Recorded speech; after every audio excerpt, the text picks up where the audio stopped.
The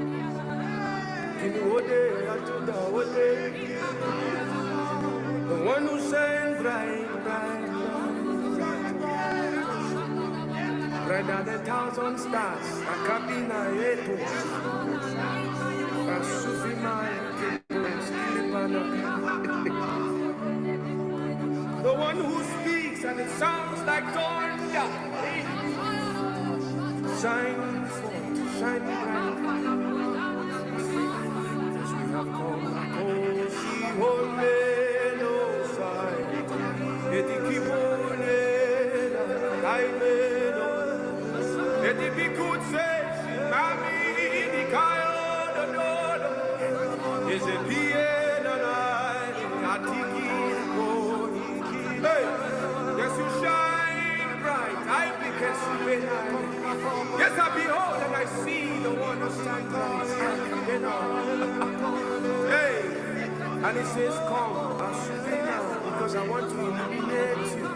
He says, come, because I want to shine through you. Akuve, Sigro no Shamai, because you want to shine, you want to shine. Esume makabari la makosime, hey. I am your illumination. Illuminate me. Akamina.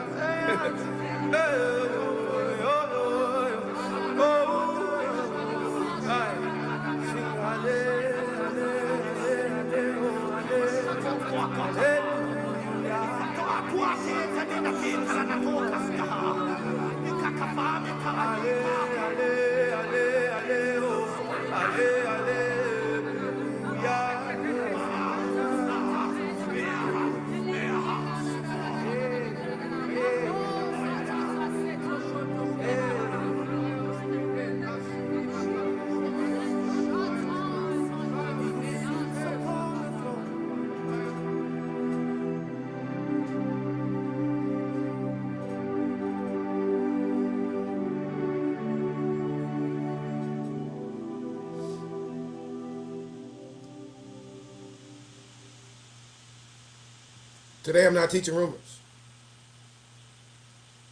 Not teaching gossip. Not teaching personal beef. Not teaching bitterness. I'm teaching violence. Teaching what the colonizer classroom will not teach. Teaching what the slave master seminary will not teach. Teaching what spiritual violence looks like when it hides behind 9 lives. Teaching what political violence looks like when it hides behind process. I'm being used by God to teach what financial violence looks like when it hides behind fundraising.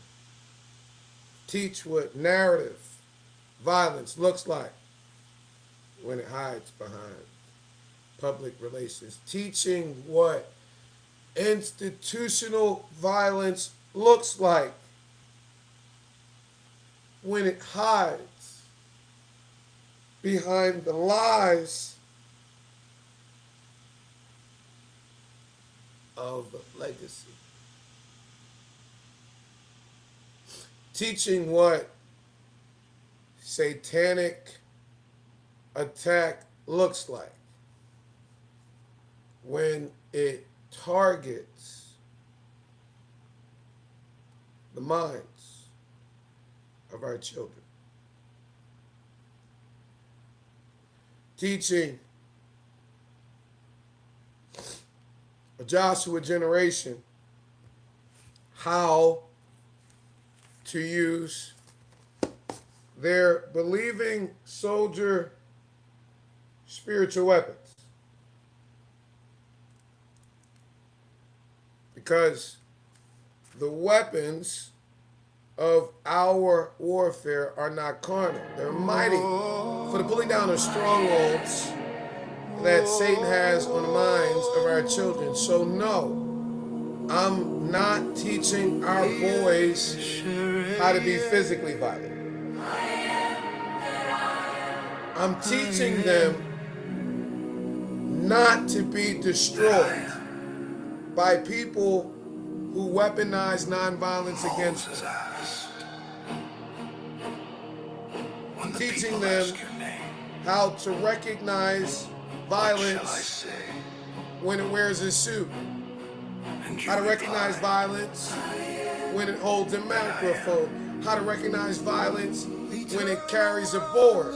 How to recognize violence when it claims, Dr. King, but mistreats the children Dr. King died fighting for.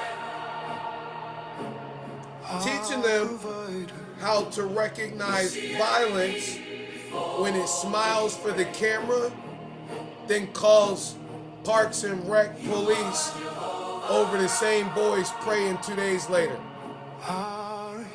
Teaching our children how to recognize violence when it says beloved community, but locks the children outside. Teaching them how to recognize violence when it raises money off the kids, but doesn't raise the kids. Teaching them how to fight violence without becoming violent. This is the Joshua generation way. This is the believing soldier way. This is the JROTC platoon way. The Joe Roberts Officers Training Corps way. This is the Joshua generation retraining for spiritual warfare at its finest. Meet me in the sacred scroll. 2nd chapter of the prophet Joel. I'm going to tell you to meet me inside of the 28th verse. But let me just give you a little bit of this. I tell you the first number of completion is 3, second number of completion is 4. When you recognize them, you add them. You know, they shit don't be added, so you recognize because this shit add up, right? When you add them, you get 7. You multiply them, you get 12. I want to run through it. Blow ye the trumpet. Blow ye the trumpet. And Zion, they go to walls of Jericho. They coming down. Yeah. And sound the alarm in my holy mountain, and let the inhabitants of the land tremble, for the day of the Lord cometh, for it is nigh at hand. A day of darkness and a cloud of gloominess, a day of clouds and thick darkness. Y'all like, you gonna switch it up? Nope. A day of clouds and thick darkness, a morning spread upon the mountains, a great people and a strong, there hath not ever been like, neither shall be any more after it, even to the years of many generations. Y'all listen, because God is speaking.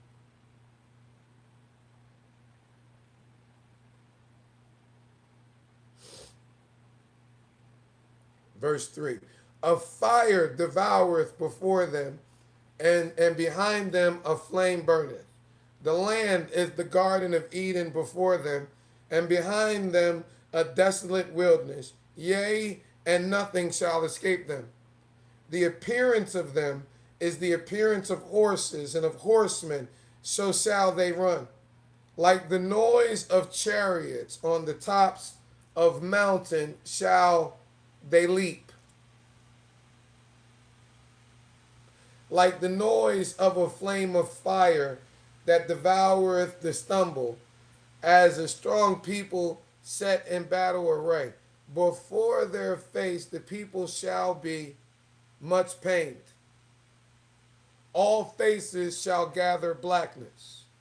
They shall run like mighty men.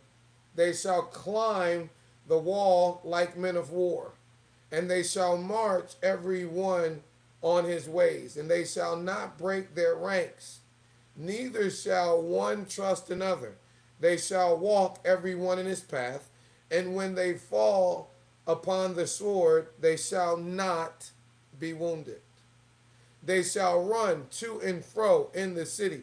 They shall run upon the wall. They shall climb up upon the houses. They shall enter in the windows like a thief.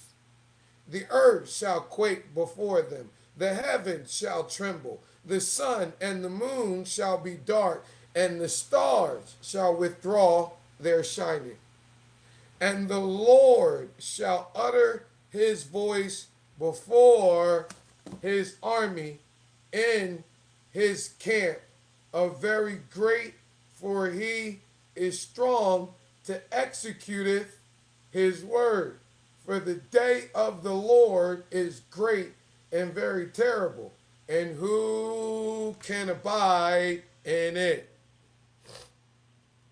Verse 12 is finished. Lord of heaven's armies. Therefore also now, saith the Lord, turn ye even to me with all your heart, and with fasting, and with weeping, and with mourning, and rend your heart and your garments, and turn unto the Lord your God. For he is gracious and merciful, slow to anger, of great kindness, and repenteth him of the evil.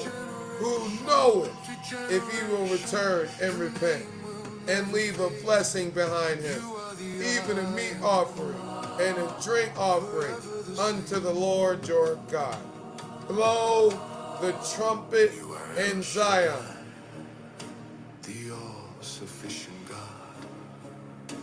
Sanctify a fast. Call a solemn assembly.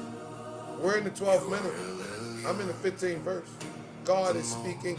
Gather the people, sanctify the congregation, assemble the elders, gather the children, and those that suck the breast.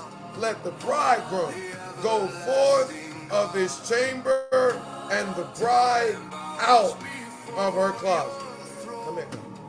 Let the priests and the ministers of the Lord weep between the porch and the altar.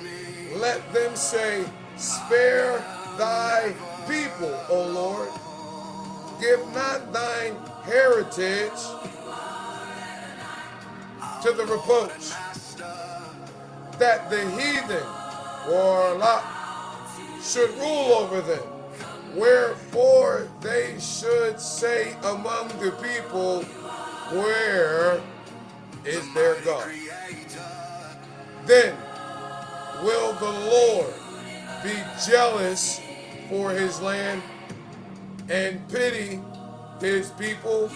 Yea, the Lord will answer and say unto his people, behold, I will send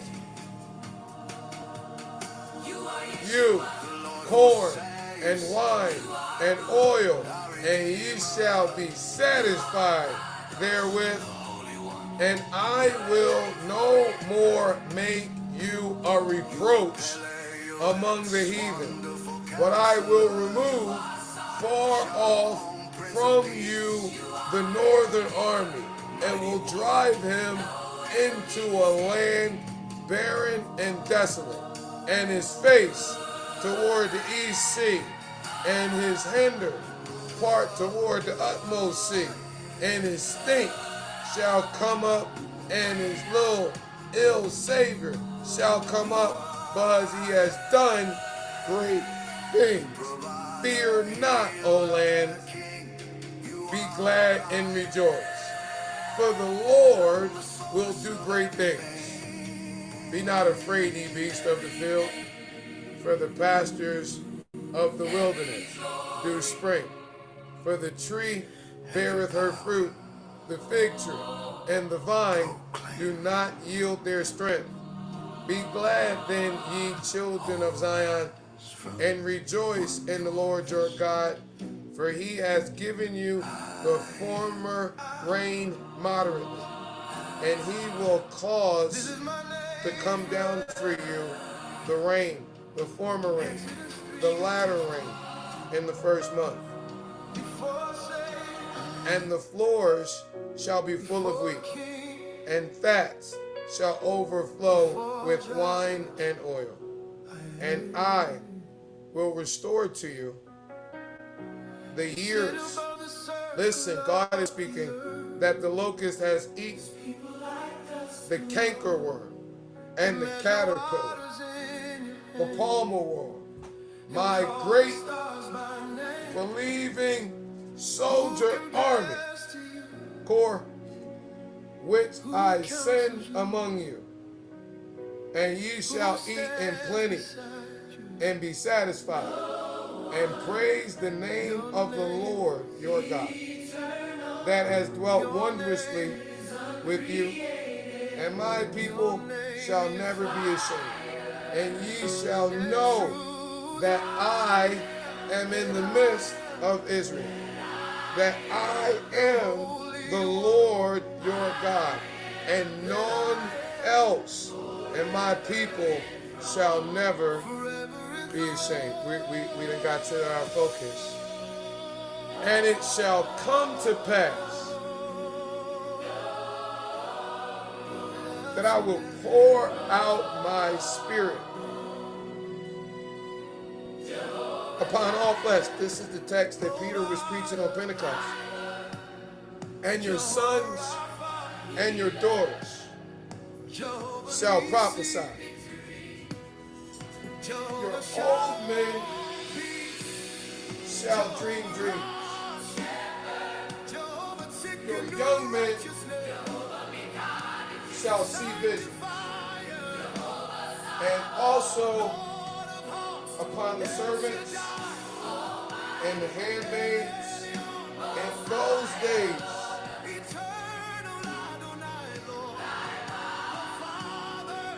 I will pour out my spirit. I will show wonders in the heavens and in the earth, They fell backward. blood and fire, John 18 stands. That name pillars of smoke, still stands. and the sun shall be turned to No shadow darkness, of turn. and the moon No wind inside. into blood before the great and terrible day of the Lord to come. Let earth respond. Hey, yeah, I shall. And it shall come to pass that whosoever Amen.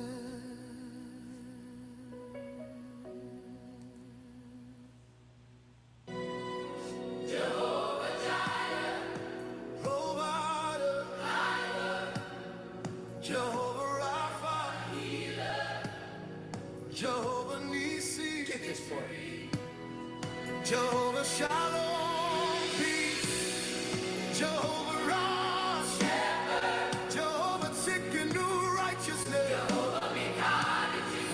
If my life don't be nothing else, let it make you get this part. Lord of hosts, El Shaddai, El Elyon, Eternal Adonai, Lord. Oh, excuse me for one moment.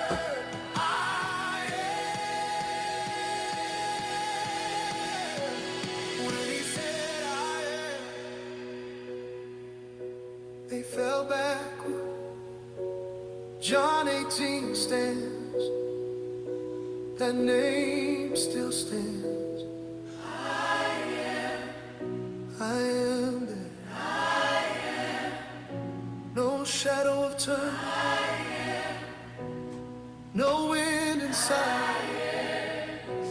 Let heaven agree. Let earth respond. Even me.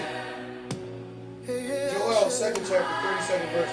And it shall come to pass that whoever shall call on the name of the Lord shall be delivered. For in Mount Zion and in Jerusalem there shall be deliverance, as the Lord has said, and the remnant, 24 years ago. the remnant, whom the Lord shall call. Woo!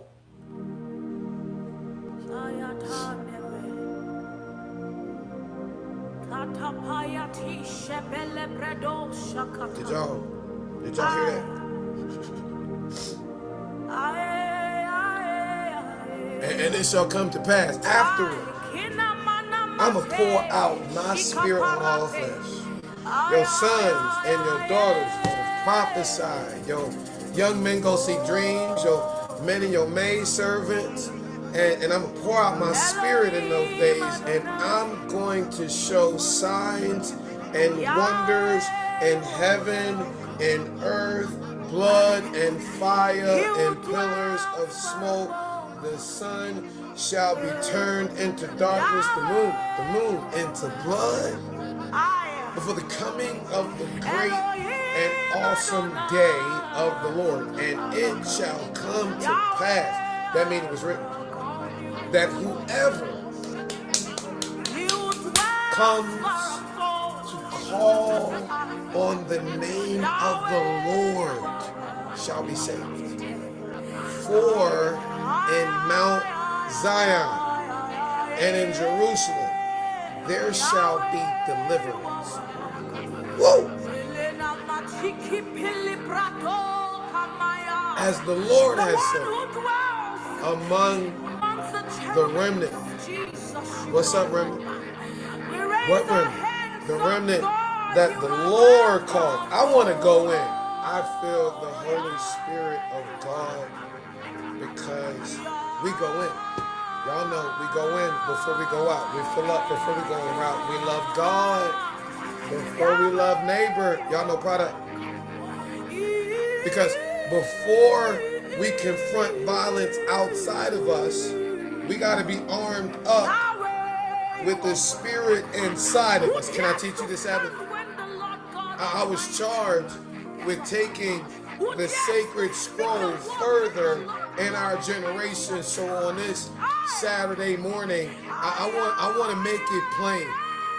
I wasn't placed here to preserve a brand. I wasn't put here to protect somebody's political image. I don't give a fuck about anybody's political image. I wasn't put here to bow down to some institutional violence. I wasn't placed here to help people raise money while our children are dying in the fucking streets. I wasn't placed here to lie about our mothers. That ain't how I got here.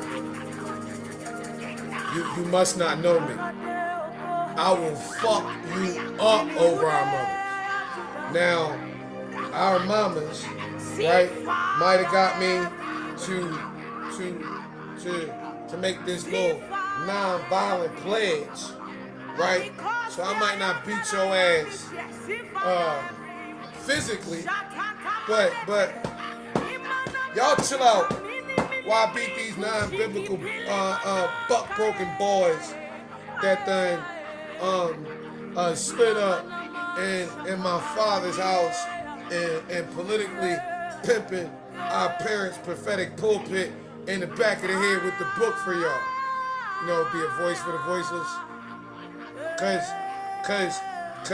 Cause Martin Luther King Jr. said, and I quote, silence in certain pivotal moments is betrayal.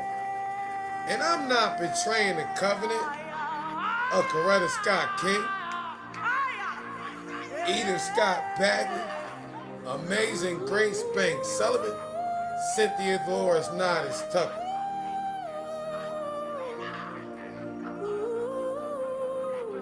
Amelia Isadora Platts Boynton Robinson, Marion Grace Gundy, Andrea Dad's girl. Esther Jean Berger Roberts. Yolanda. Denise. Scott. That's a Scott woman. You gotta put respect on the Scott woman. It's prophetic power in the Scott woman. You know they about that service. It's a spiritual superpower. King. The mothers who understood and built this movement. Betray the covenant they got with the kids. I'm one of the kids. All grown the fuck up. You can see how the king kids feel about the real kids. Huh? Especially ones that grow up raising our kids. I was charged with taking the work of our mothers and our fathers and giving it to the next generation. Not the institutional work, the gospel, the way we interpret it and practically apply it as a people.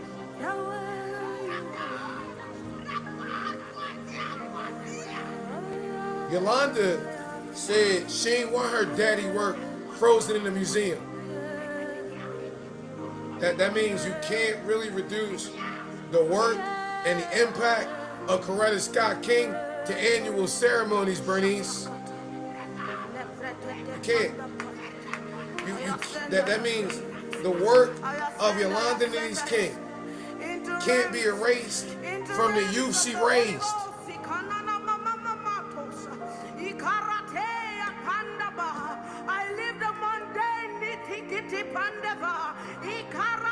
Where the fuck they do that at?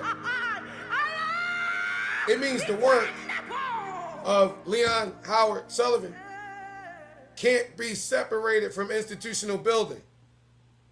I'm talking. Daddy King would say, are you listening? I can't talk to you if you won't listen. It means that Joseph Lawrence Roberts, the man who got the pastoral mantle from Daddy King, can't be separated from my shepherding story because he's my shepherding mentor. Can't be separated from taking care of women and children, single mom ministry, till I become a single dad. School for boys, kingdom discipleship, real discipline. You can't separate John Lewis from disciplined, organized, courageous confrontation. You can't. Only people that try is to colonize the classroom, cocksucking dum-dums. Right, Warlock? Talk about you pastor this fucking church. Right? Talking about being a member of your church. We got this fucking holiday. Not one member of your fucking ministerial team outside.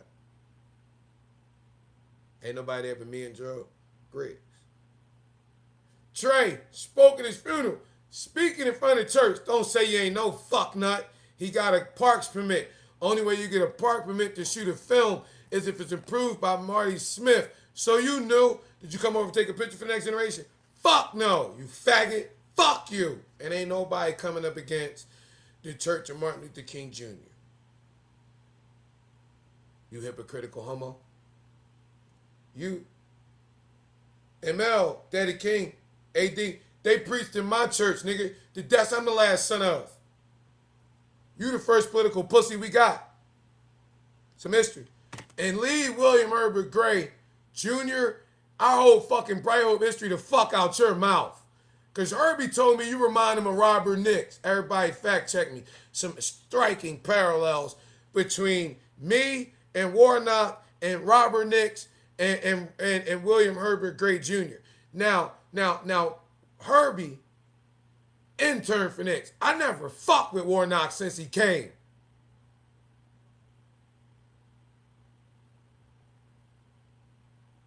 He can't stand that I told him to take his ordination and stick it up his ass. Fuck, I need to be ordained by you, pussy. I launched the youth movement with Reverend Dr. Albert Paul Brinson. I'm really from this village, my nigga. You just like your pop. All you got is junk, man. Cause that's all the fuck you came from. The junk man. You ain't from us. Don't speak to us. And we don't like you, my nigga. You not the voice to end the mass incarceration. My spiritual pop, Leon Howard Sullivan, would say, you either part of the problem or you're a part of the solution. You the biggest problem we got, my nigga. If we were to go up to the Parks and Rec motherfucking bookshop on the 500 block Auburn Avenue into the bookstore of the National Park Service and get a copy of this book and the narrative of the life of the Negro slave, and we turn to the appendix, then we would understand what grandmama said. And then when they said ain't nothing new under the sun, because with Reverend Frederick Douglass, now they ain't call him Reverend, but we reverenced him for the work he put in. You got all the titles in the world, but you honorable, but you ain't honorable. You Reverend Warlock, but don't nobody reverence you, Warlock, except all the motherfucking donors, all the politicians, all the motherfucking, and I'm gonna be real with you, my boy. I can do you like this. You know why? Cause see, you bought $1 million house in tithes and offering. I already got a curriculum. It's the same curriculum that was written by the Yoki's team, that was approved by our mamas, that we gave 5 million copies for when we impacted 5 million kids. That when you watch the case study on urbansuccessuniversity.com, that we impacted 5 million kids. And everybody knew, especially with that fucking report I sent out on the state of our urban youth in 2020, 21, 22, 23, 24, right? That everybody knew with Project 2025 that Donald Trump was going to kill the public education department. So, you know, it been a while, my boy. Why the fuck we need a new curriculum again? Because that $4 million curriculum could have kept the work that was effective with our children going on a long time. But you got rid of your public relations specialist and fucking Shannon Jones, and you hired your grant writer and John Vaughn, and with your political position, he got you that $4 million fucking grant to Morehouse for that new curriculum. And you done spent a couple $100,000 over here, and a couple $100,000 over there, and a couple $100,000 over there, and a couple $100,000 over there. Where the fuck is the deliverable? And Donald Trump ain't coming for me. He loved my curriculum. He on my advisory board. So is Greg Provenzano, Stedman Graham, Kim Robert Kiyosaki, Jeff Olson, The Slight Edge. Where your work at, fucker? Oh, that's right, you got me. Yeah. Frederick Douglass talked about you. Mm-hmm. Ooh, I feel quickened. He said, what I have said, just to bring everybody on the record, what I have said, respecting and against religion, God ain't pleased with you or not. You can't tell yet. Of course you can, but you just don't give a fuck. What I have said, respecting against religion, I mean strictly to apply to the slave-holding religion of this land, with no possible reference to Christianity proper. For between the Christianity of the Heritage Sanctuary and the Horizon Sanctuary, I recognize the widest possible difference. So wide that the recognize and receive one as good, pure, and holy is of necessity to call warlock, is of necessity to call the bad, corrupt, and wicked. To be a friend of one is of necessity to be the enemy of the other. He says, I love the pure, peaceable, impartial Christianity of Christ. I therefore hate the corrupt, slave-holding, women-whipping, cradle-plundering, partial, and hypocritical Christianity of this land.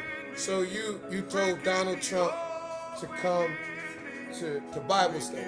Told J.D. Vance to lead the preaching to you. Let me preach you, pussy. I won't say that I agree on the political positions of Donald Trump on this day. I will say that I learned a lot from the man earlier in life. An amazing businessman I'm still learning from. This is America. It's the capital of capitalism. We got to get this shit done. Moving into the AI age. Oh, wake the fuck up. Google just reset. May 19th. The internet just reset. Y'all better become a category pillar. I listen, man. Business is business. Now, shit ain't personal. Okay. And so, I will say this about rewriting history and blocking our children. I agree with Donald Trump or not. You worse. And I'm gonna tell you, America and the world, why I say this.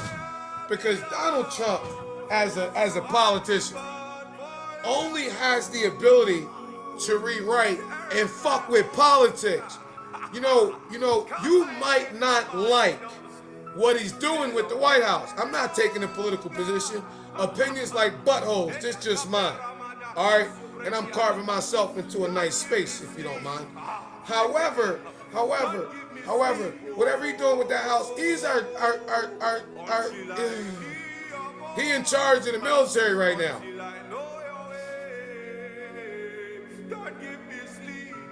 Pray for us. Listen to me. But that's his house. He want to throw a wrestling match. Want to build a ballroom. But war not, that's God's house. You got a different standard, my boy.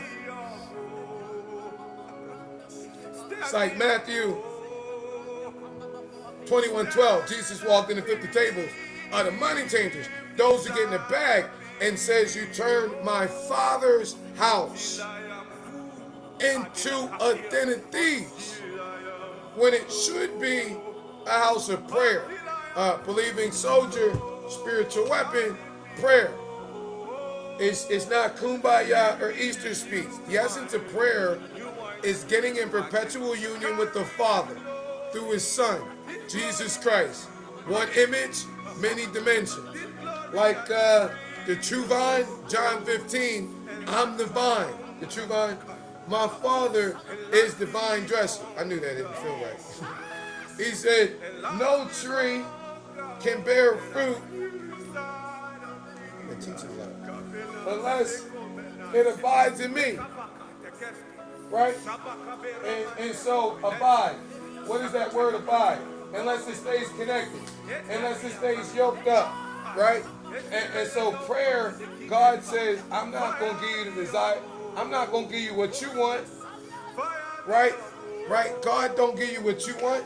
He give you the desires of your heart. Once you get your heart right. That's why we talk about a regenerated heart. Why? Because God don't give you what you want. God give you what to want. And then when you want what God want for you, then he going to give it to you, because that's what the fucking point of the process. Told you, don't rush it. Trust it.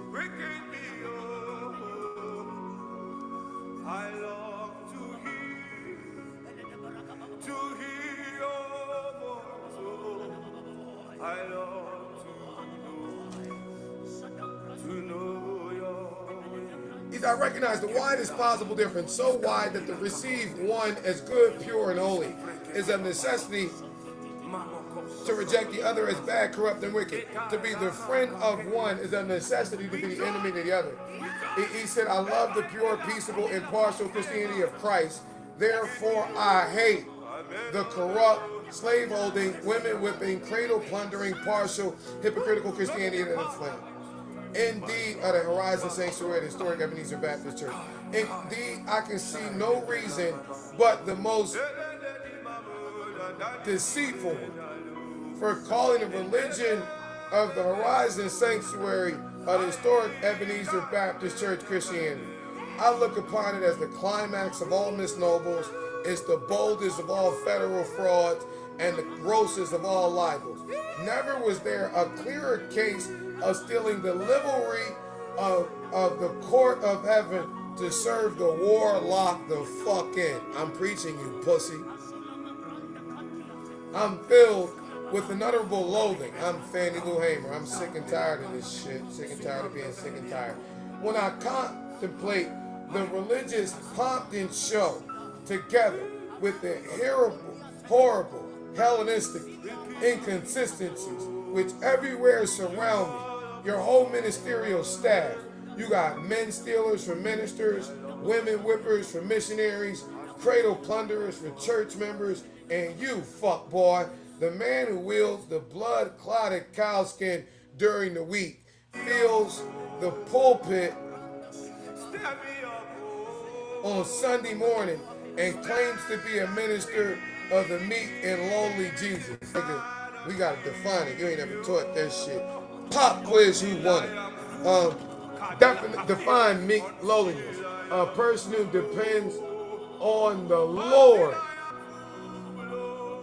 not himself, nigga. You ain't no Matthew 25 Christian. You a John 19 Christian. You ain't got no king but Caesar's cock. You coin. Cock-a-doodle-doo. Where was it? I'm filled with unutterable loathing when I contemplate the religious plot and show together with the horrible inconsistencies which everywhere surround me. We got men stealers for ministers, women whippers for missionaries, cradle plunderers for church members. The man who wields the blood-clotted cowskin during the week fills the pulpit on Sunday and claims to be a minister of the meek and lowly Jesus. The man who robs me of my earnings at the end of the week meets me in a classroom on Sunday morning. Well, now, you don't even teach Bible study. You can't. Too sermonically shallow. To show me the way of life and the path of salvation. He who sells my sister for the purposes of prostitution. Come here, Eric Benson Thomas, you fucker. And stands forth as a pious advocate of purity. He who proclaims it a religious duty to read the Bible denies me the right to get accessibility to the Reverend James Orange Park Tech Center after they blocked it at St. Vincent, St. Peter's in 2024. Elizabeth 2025 lied to us about the rec center at the James Orange Park and blocked that shit right now. Yeah, denies us the right of learning AI and how it practically applies till God reset the internet. He who is a religious advocate of marriage robs me of millions of dollars in sacred influence and leaves them to the ravages of wholesale pollution. Gotta go no further. Violence, violence, violence, violence, violence.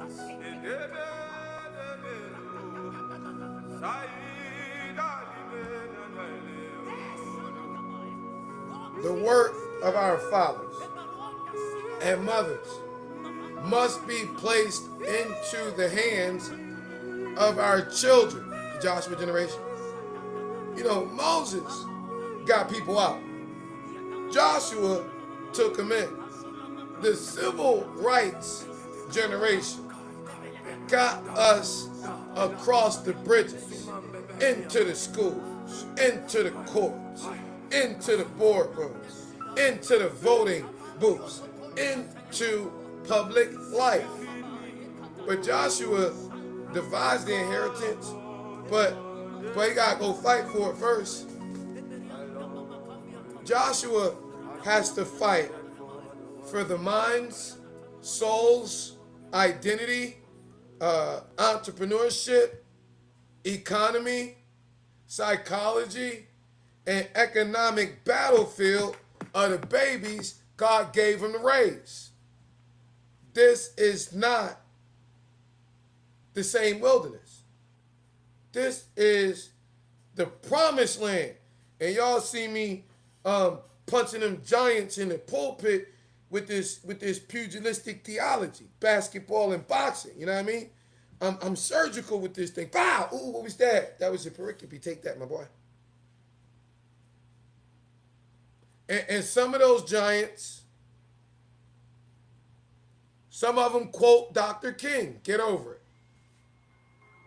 Some of those giants fundraise in the name of nonviolence. Get over it. Some of them sit in historic buildings. Get over them. Some of them know the right language to speak at the right time for the donors and the politicians, but not for the people of God. Get the fuck over it. Because if they harming God's children, if they blocking God's sons, if they trying to silence God's daughters, they think they erasing my spiritual mama's work and weaponizing their sacred legacy against their grandbabies, the remnant, out of their fucking mind. We not even entertaining them. We just teaching our kids how to deal with them, how to fight back. Not physically, spiritually. Because this is spiritual warfare at its finest. So I'm teaching my children, my sons, my daughters, how to fight spiritually, how to fight strategically, how to fight prophetically, how to fight lawfully, economically, how about communally?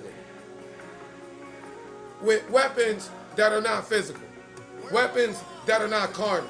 For the past 4 years, there's been a case study, Warlock. Summer of 21, summer of 24, gathered the boys together. Summer of 22, started seeing how the fuck y'all do. Summer of 23, yeah, we engaged. Summer of 22, we knew we was about to launch the Peacock Real Rebellious Rosa Parks. Knew you motherfuckers was gonna go colonizer cock crazy. When we start telling the real story of Rosa Parks, we was going to teach my young bucks that faith was a weapon. Love is a weapon. I promise you. You know that hope, that bright hope. Oh, that's a weapon. It got to get dark for you to see the light. Big Brothers Anonymous.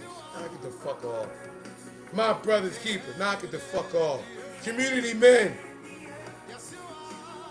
Mental health workshops. Purposeful conversations. Me at the center of our boys with the amazing goals, dreams, and aspirations y'all sharing with me. Why the fuck are you killing yourselves? Because nobody cares. You know these motherfuckers just using us for a bag. You know as soon as you graduate with them custom cut suits, they gonna turn your back on you and us, and you ride for them. I know, but listen, lock the fuck in, and we gonna kill these clowns with the kingdom.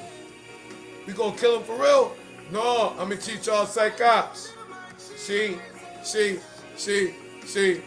physical wounds heal.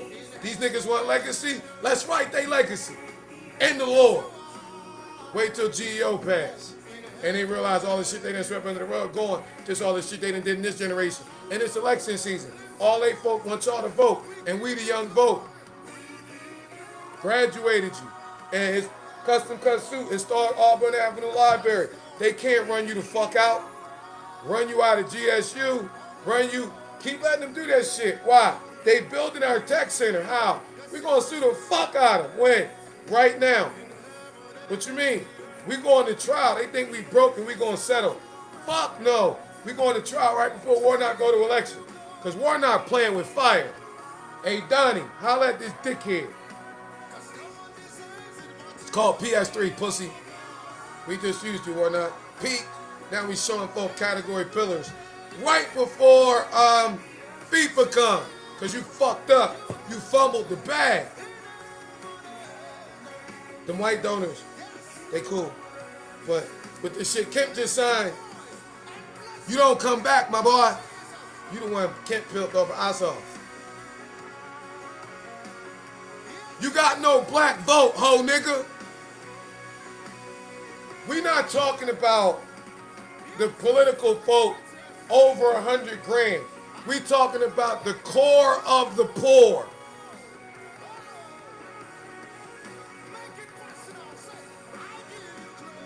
Never, ever, ever again.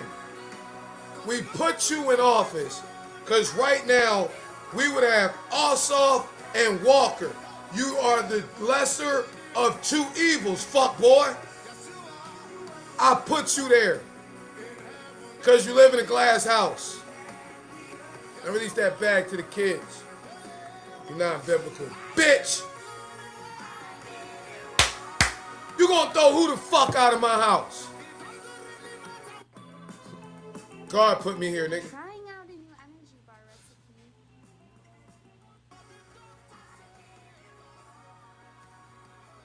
My kids say nobody cares, you're a poor example of the young black American.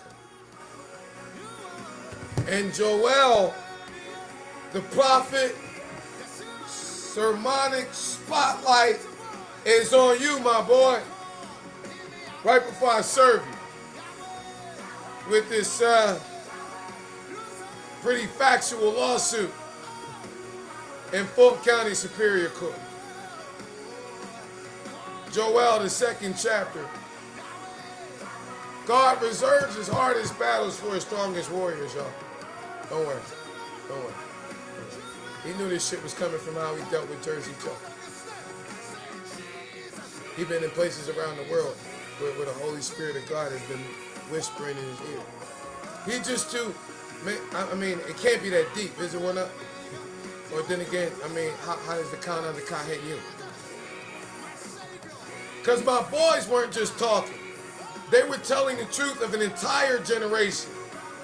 That after they've been celebrated, when 3 boys got shot, when 2 died, the community should have stopped. The clergy should have repented.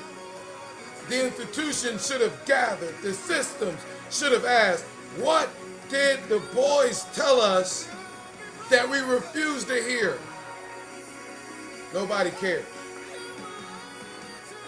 But instead of honest prayer, instead of honest accountability, instead of honest protection, instead of honest rebuilding, what did we see? Same shit we've been seeing from Warnock's team since he came 20 years ago. We saw optics, yes, the consistency between Shannon Jones, former member of Raphael Camilio Warnock staff, and his security staff, wearing the visor, the blazer, that calls me a nigger, says it's gonna fuck me up, says I'm gonna get hurt, then get on the phone and make a false police report, call APD. When I went over to the Concerned Black Clergy meeting in January to get some folk to come over, our Fulton County Sheriff, Maria McKee, had to step out because Shannon was saying I was aggressive. But then 3 boys get shot at the Reverend James Orange Park.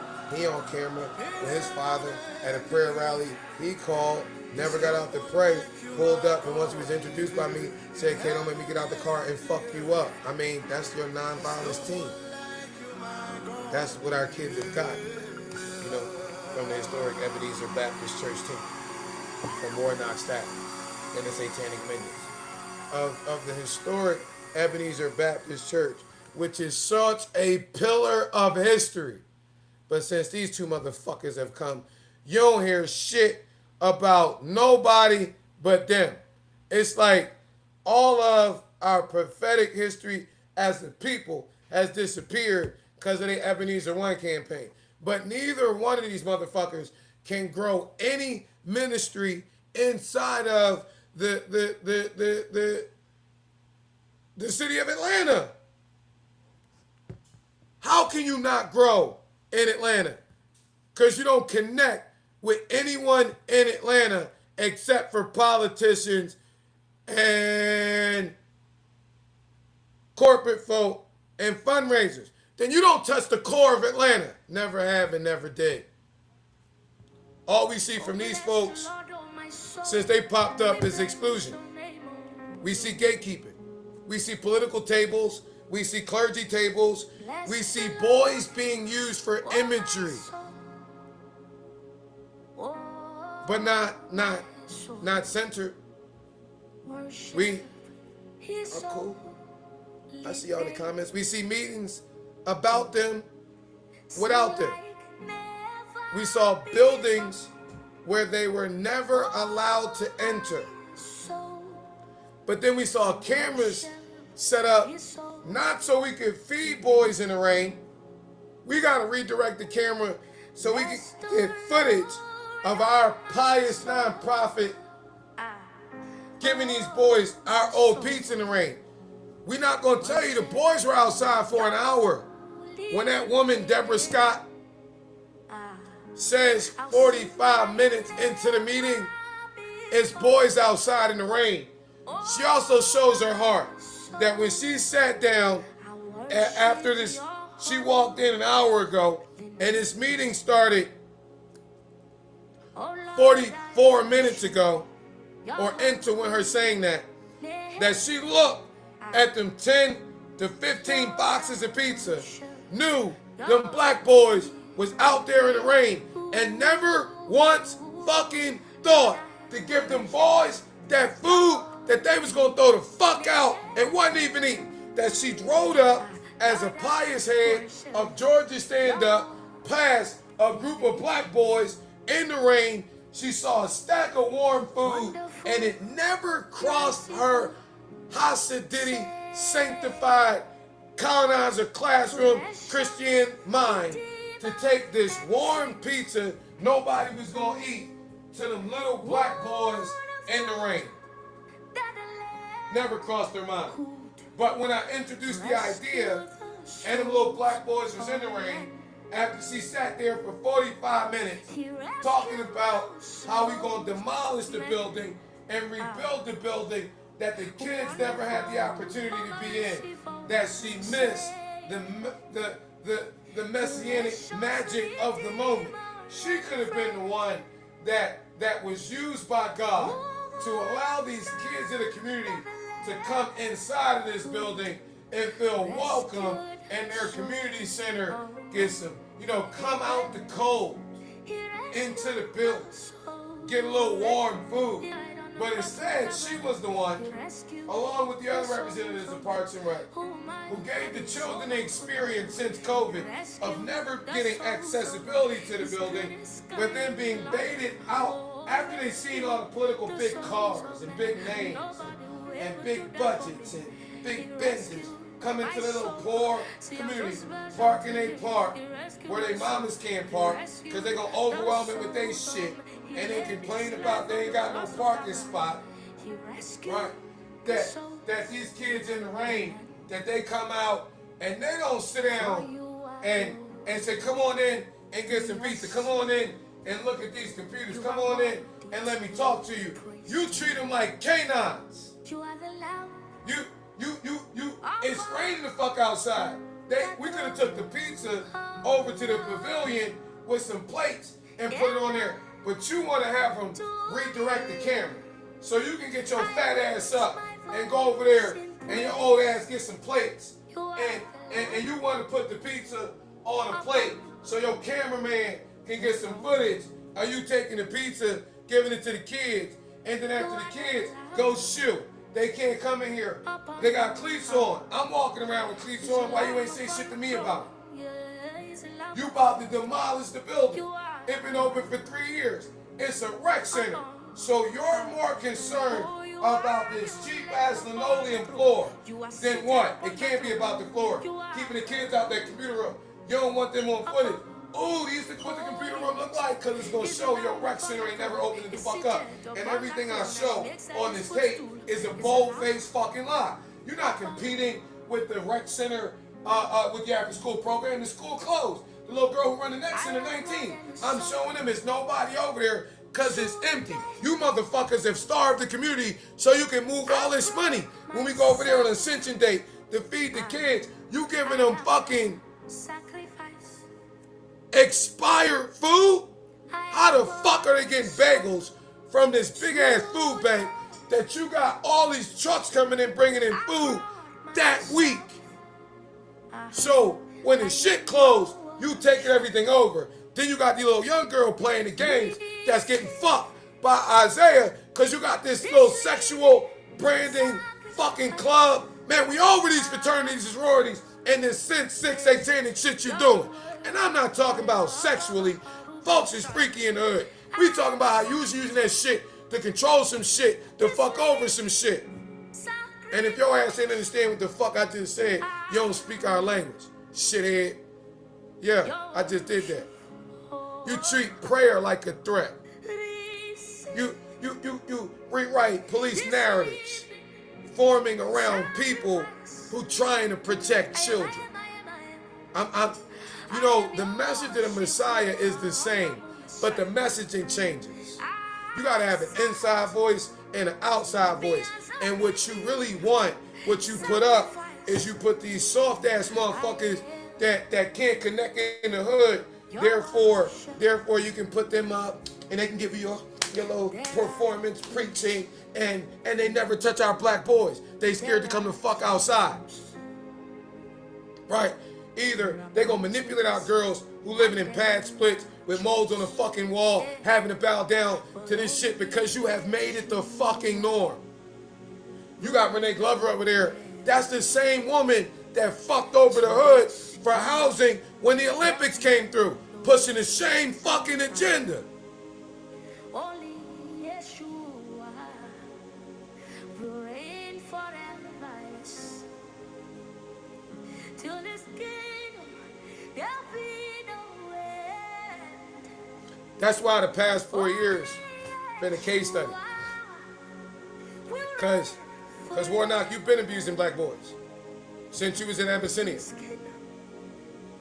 That's what happened to Keith, little black boy in Baltimore. You thought you was gonna bring this here. You love third party, my boy.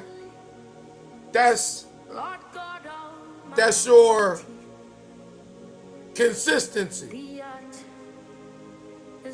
What's up, Keith? Your brother tell you about them niggas in his block. You want me to tell you all this shit he told the niggas on his block? You know, when Mama Amelia, Isadora Platt's Boynton Robinson, talks about that second attempt on her life on that boat in Savannah off of that Damascus Island, I know you, my boy. I know everything about you. When Andrew Kerr told your lawyers Sunday before that article was written, when your motherfuckers called and said, we don't want nobody know our address, and Andrew told you, I'm the one that gave him your address, you should have known right then to stop this motherfucking narrative of me being aggressive and violent. Cause ain't shit blew up yet, bitch boy. Nor is anybody the fuck intimidated by you. Now you and this bisexual bitch boy, Craig fucking Simpson. Damn, Craig, you just got your wife back. If you stop taking it up the ass, fuck up your daughter Amaris's life.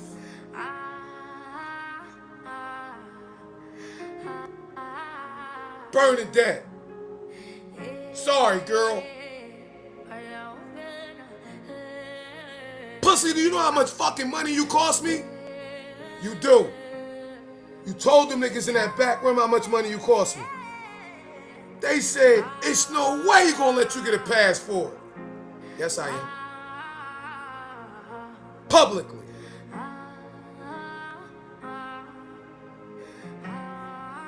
I'm publicly giving you whole niggas a pass. John Bailey, you wanna meet my daughter? Let me tell you how gangster this Boynton shit is. My son, the one you seen, has never seen, played with, or talked to his big sister. Cause as men in this bloodline, we the fuck expendable. I raised that motherfucker that you see with Ferris and all them pictures. Knowing goddamn well he could die, I could die before we got here. For that internet reset. Every one of these women got a granddaughter. She got one, she got one, she got one. Coincidentally, we don't see none of them fucking with you. So stop asking who my daughter is. That shit'll get you killed. Slow. Fucking with my daughter so everybody in the world understands this shit. Fucking with my daughter as a father. That'll have me come for your grandkids, grandkids, grandkids, grandkids, goldfish from the fucking grave. Now, other than that, ain't shit you niggas can do to offend me. At all. At all. At all. Nothing. I'm nothing. That prophecy, that as long as we had that drug money, it wasn't like, listen. Best that ever did it. We burned through over $1 million of dope money. All good. Get off KJ dick. I ain't KJ. My brother.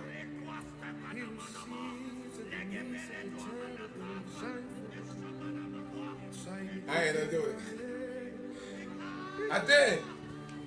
I filed bankruptcy 8 years ago. Oh, I'm free at last. Look. What? I don't got shit in my name. Oh shit. I'm a lightning rod. Tearing shit down for my babies though. How you want it? And I'll fuck you up too. Over my daughters. Let's get into this word. And like, boy, this is a word. What is a word? This is a word. Cause you have to learn how to deal with spiritual warfare by engaging in spiritual warfare. You gotta learn it by discerning what's happening in real time. In our African tradition, we got two. We got a prophet and a seer. And so, you know, one sees and one speaks. And I really don't talk in circle. I really talk direct, but I don't know that y'all can handle what God be showing me, cause it ain't always, you know what I mean. Like what He showed me is shown up in the manifest, but not always the way we think He do. You feel me? I learned that God got tools in His tool belt I don't know nothing about. So He say some shit gonna happen. I don't know how it's gonna happen, but it's gonna happen. Y'all see me behind that direct sales industry. You know what I mean? Motherfuckers offer me a check to come train with them, kick it with them, all that type of goofy shit. Never. Why? Because I know when the internet reset, it's over with. Oh yeah, the internet reset May 19th. It's over with. And we ain't even a company. We are a social entrepreneurial enterprise ministry. What? I know. Chill out. In order to be used by the Father, you got to submit to be conformed. And when God show up, He show the fuck out. And His ways above our ways and His thoughts above our thoughts, like that though. So when Satan starts to attack the minds of our children, you got to be in tune with God to be able to see the attack. You got to see how the systems are attacking our youth. You got to see how the religious violence disguises itself as religious order. You got to be in tune with the Spirit of God in a way where you can see how the political violence disguises itself as process. You got to see how the financial violence disguises itself as stewardship. See how the narrative violence disguises itself as false community safety. See how the exclusion violence disguises itself as religious performance protocol. You have to see how they use intimidation and then mask it as elite leadership. You got to be able to see these things with your spiritual eye. With the third one right here, you got to see how they use silence and disguise it as wisdom. See how they disguise betrayal as peace. And the fast 4 years, believing soldiers and soldiettes have been a training ground for you. A lot of folks say, well, listen, how in the world did you turn the dope corner of the 90s into the sanctuary for the community in 2012? We took the prison ministry behind the wall in 2007. So 2008, 9, 10, 11, 12, 5 years later, you realize this shit real. So now community tapping in because this a vibe. This not like them. They not like us. So all they want is the optics. All they want is the engagement. All they want is the justification for their fundraising. They don't give a fuck about the people of God. So for them, oh, you did that? Come on and take a picture with me. We're doing that too. All right, fuck it. We got the bag. We out. They never gonna put the work in. They don't got no work. My father would always say, champions don't qualify on last year's stats, nor last generation. You never heard my father talking about the work my grandfather put in. You never hear me talking about the work my father put in. My father died a fucking decade ago. Martin Luther King Jr. died 60 fucking years ago.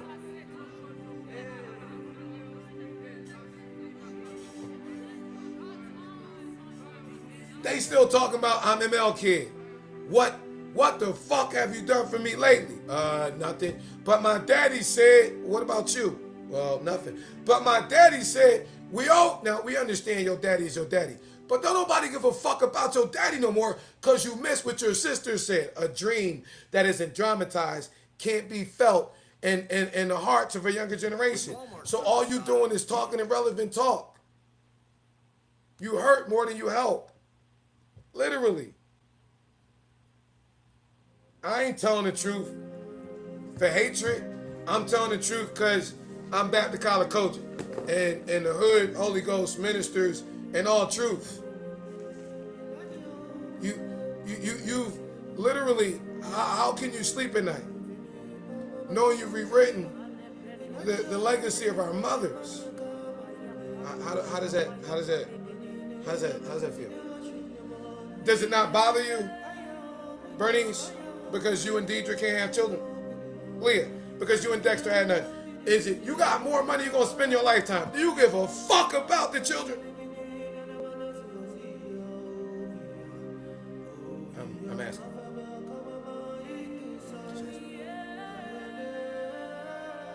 For the kids.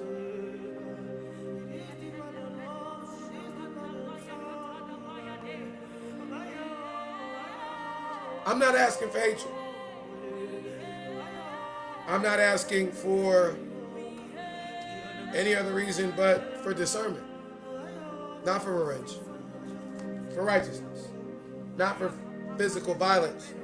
But in order to showcase the power of spiritual weapons. Because you need believing soldiers' spiritual weapons to combat the weaponization of nonviolence by King Ing. It's the only way our children will survive y'all shit. Because, let me say what nobody else can say. A lot of folk have turned nonviolence into weaponry. Taken the name of Martin Luther King Jr., the apostle of nonviolence, and turned his language into a tool of control, Bernice. They say nonviolence, but what they want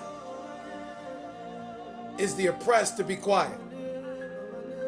They say they want peace. What they really want is for the wounded to stop telling the truth. They say beloved community while excluding 80% of the community. They say unity when what they really mean is obedience. They say safety when they're the ones building the police narrative of the criminalization of our black boys and daughters. They say protocol when they're the ones locking the kids out.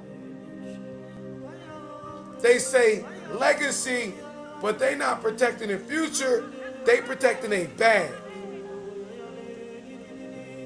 They say respect. What they really want is pretentious, entitled self-worship. That's not nonviolence. That is violent, not violence. That's nonviolence turned into a weapon. Dr. King didn't teach nonviolence so powerful people could silence the prophetic truth. Dr. King taught nonviolence as a disciple's disciplined weapon of love against evil. Violence was never supposed to protect the oppressor from accountability. Bernice, nonviolence was supposed to expose the violence of the oppressor without the oppressed becoming violent themselves.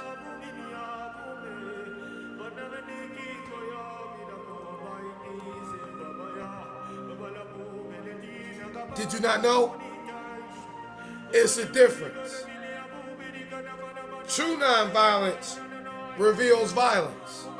Fake nonviolence hides violence. True nonviolence protects children. How you know about true nonviolence? I never met Dr. King. I didn't. I was put in this position by his sister-in-law, his wife, and his oldest daughter, the prophetic one. So let me tell you. I believe, based on what I was taught by my bosses, that there's a difference. True nonviolence reveals violence. Fake nonviolence hides violence. True nonviolence protects children. Fake nonviolence protects the institution. True nonviolence confronts evil. Fake nonviolence manages the image. True nonviolence requires courage. Fake nonviolence manages the image. True nonviolence is spiritual warfare at its finest. Fake nonviolence is public relations, political, fake, federal fundraising.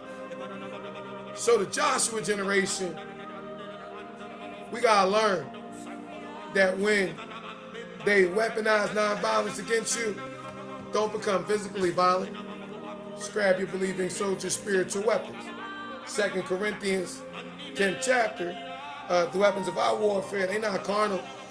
They mighty for the pulling down the strongholds that Satan got on the minds of our children. What it means that they not carnal?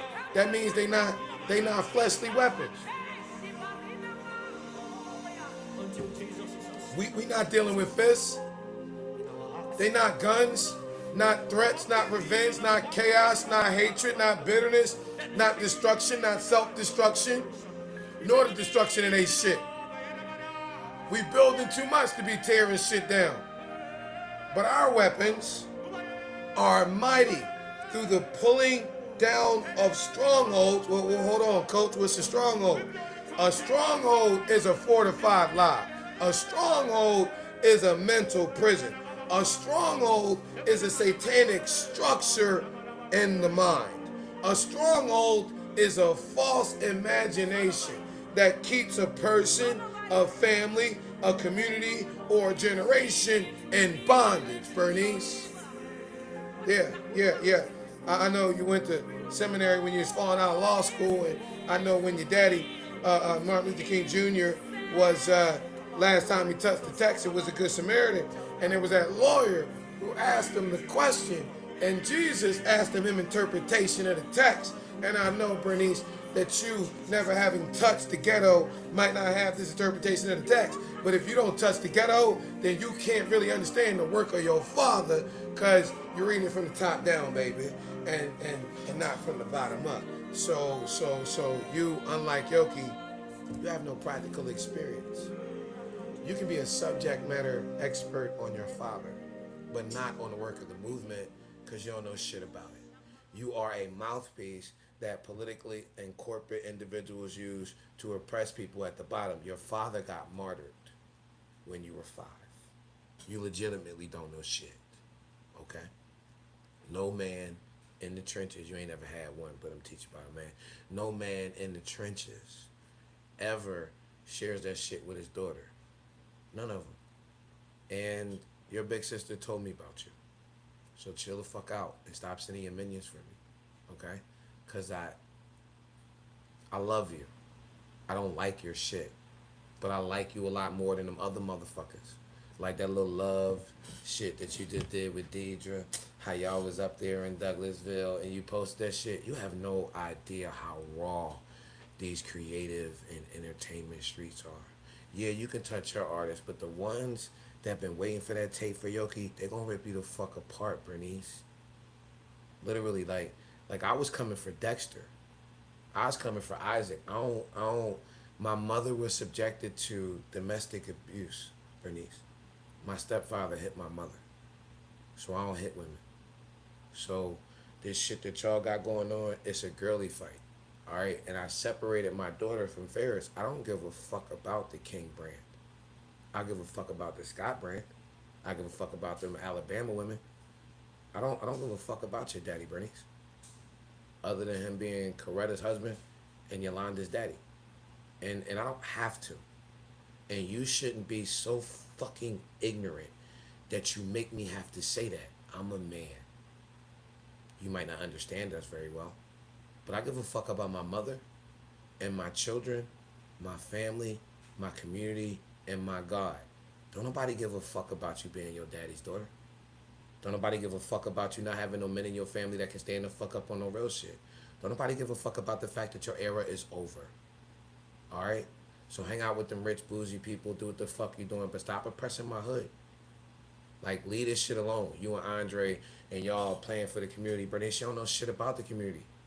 Alright? Only you're not involved in shit. You and Isaac have tanked the King Center. You don't help nobody. Only thing you do is leverage every aspect of degradation for us in the fucking hood and talk about how nonviolence will help somebody, but you ain't never helped nobody do shit. Alright, you talk about how you ain't shit. You a talking head. You are Martin Luther King Jr. and Coretta Scott King's daughter, so because of that and because of who your father is, you deserve a certain amount of respect. You do. You deserve a certain amount of motherfucking... I'm not honoring you because I know too much about you, right? But yeah, you Martin Luther King Jr.'s daughter. We gonna clap. But you are not a valid source on how we're going to fix this. You're not a valid source on the movement. You're not Yolanda. And what I have realized as Yolanda's youth director, as her creative arts director, as her dean, that what she said is true. We got that right. Neither one of our siblings from our mamas is worth shit. That you all motherfuckers are all about the bag and don't give a fuck about the prophetic. Okay? And so you don't want my opinion, because I'm going to tell you, people question, was Yolanda killed? Nobody knows, but we can tell something. The work that you have put into motherfucking covering her shit up, Stevie Wonder could see through your shit with Ray Charles glasses. I'm going to leave it the fuck at that. So leave me the fuck alone, Grandma. All right? And stop acting like you gangster and shit, because... I just left you the fuck alone, okay? I'm wiping my hands of you, Bernice Scott. Okay? You're no longer considered a Scott from the Scott girls. They voted. This semester was your last time. When I took that knee, I didn't give a fuck about that. Nobody cares about this shit. You and Dexter and Isaac sold your youth department in 1994, the day after your mother's first day of service. Circle back the fuck around in August 05 while your mom was on her deathbed.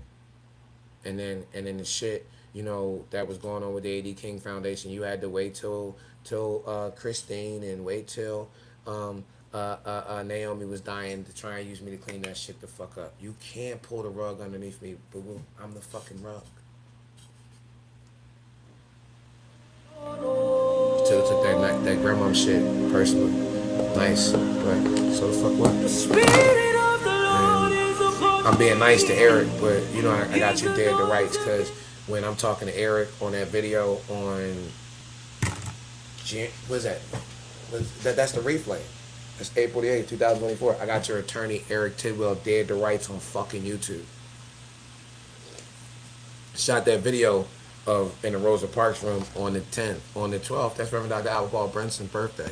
If you watch the whole video, I'm saying your folk on, and I'm asking Tangi, hey Tangi, how the fuck I can't be here? And I was just shooting video with Eric Tidwell, General Counsel, before, and they talking about, well, you can't be here, you can't be here. Bernice, how is it, because you're so politically connected, that I got arrested, and the justification for me getting a fucking TPO is me having an incident with your staff, with Tangi?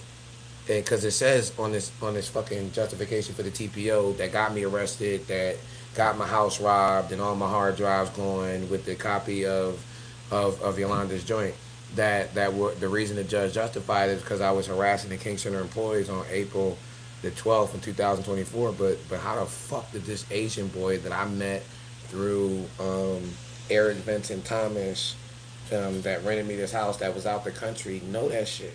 How did he know that? A tree fell on my truck in February. I couldn't find this motherfucker to fix my tree. We in landlord tenant court. I can't find him, so he's in fucking Malaysia, but he knows about some shit that happened in your motherfucking Kingston.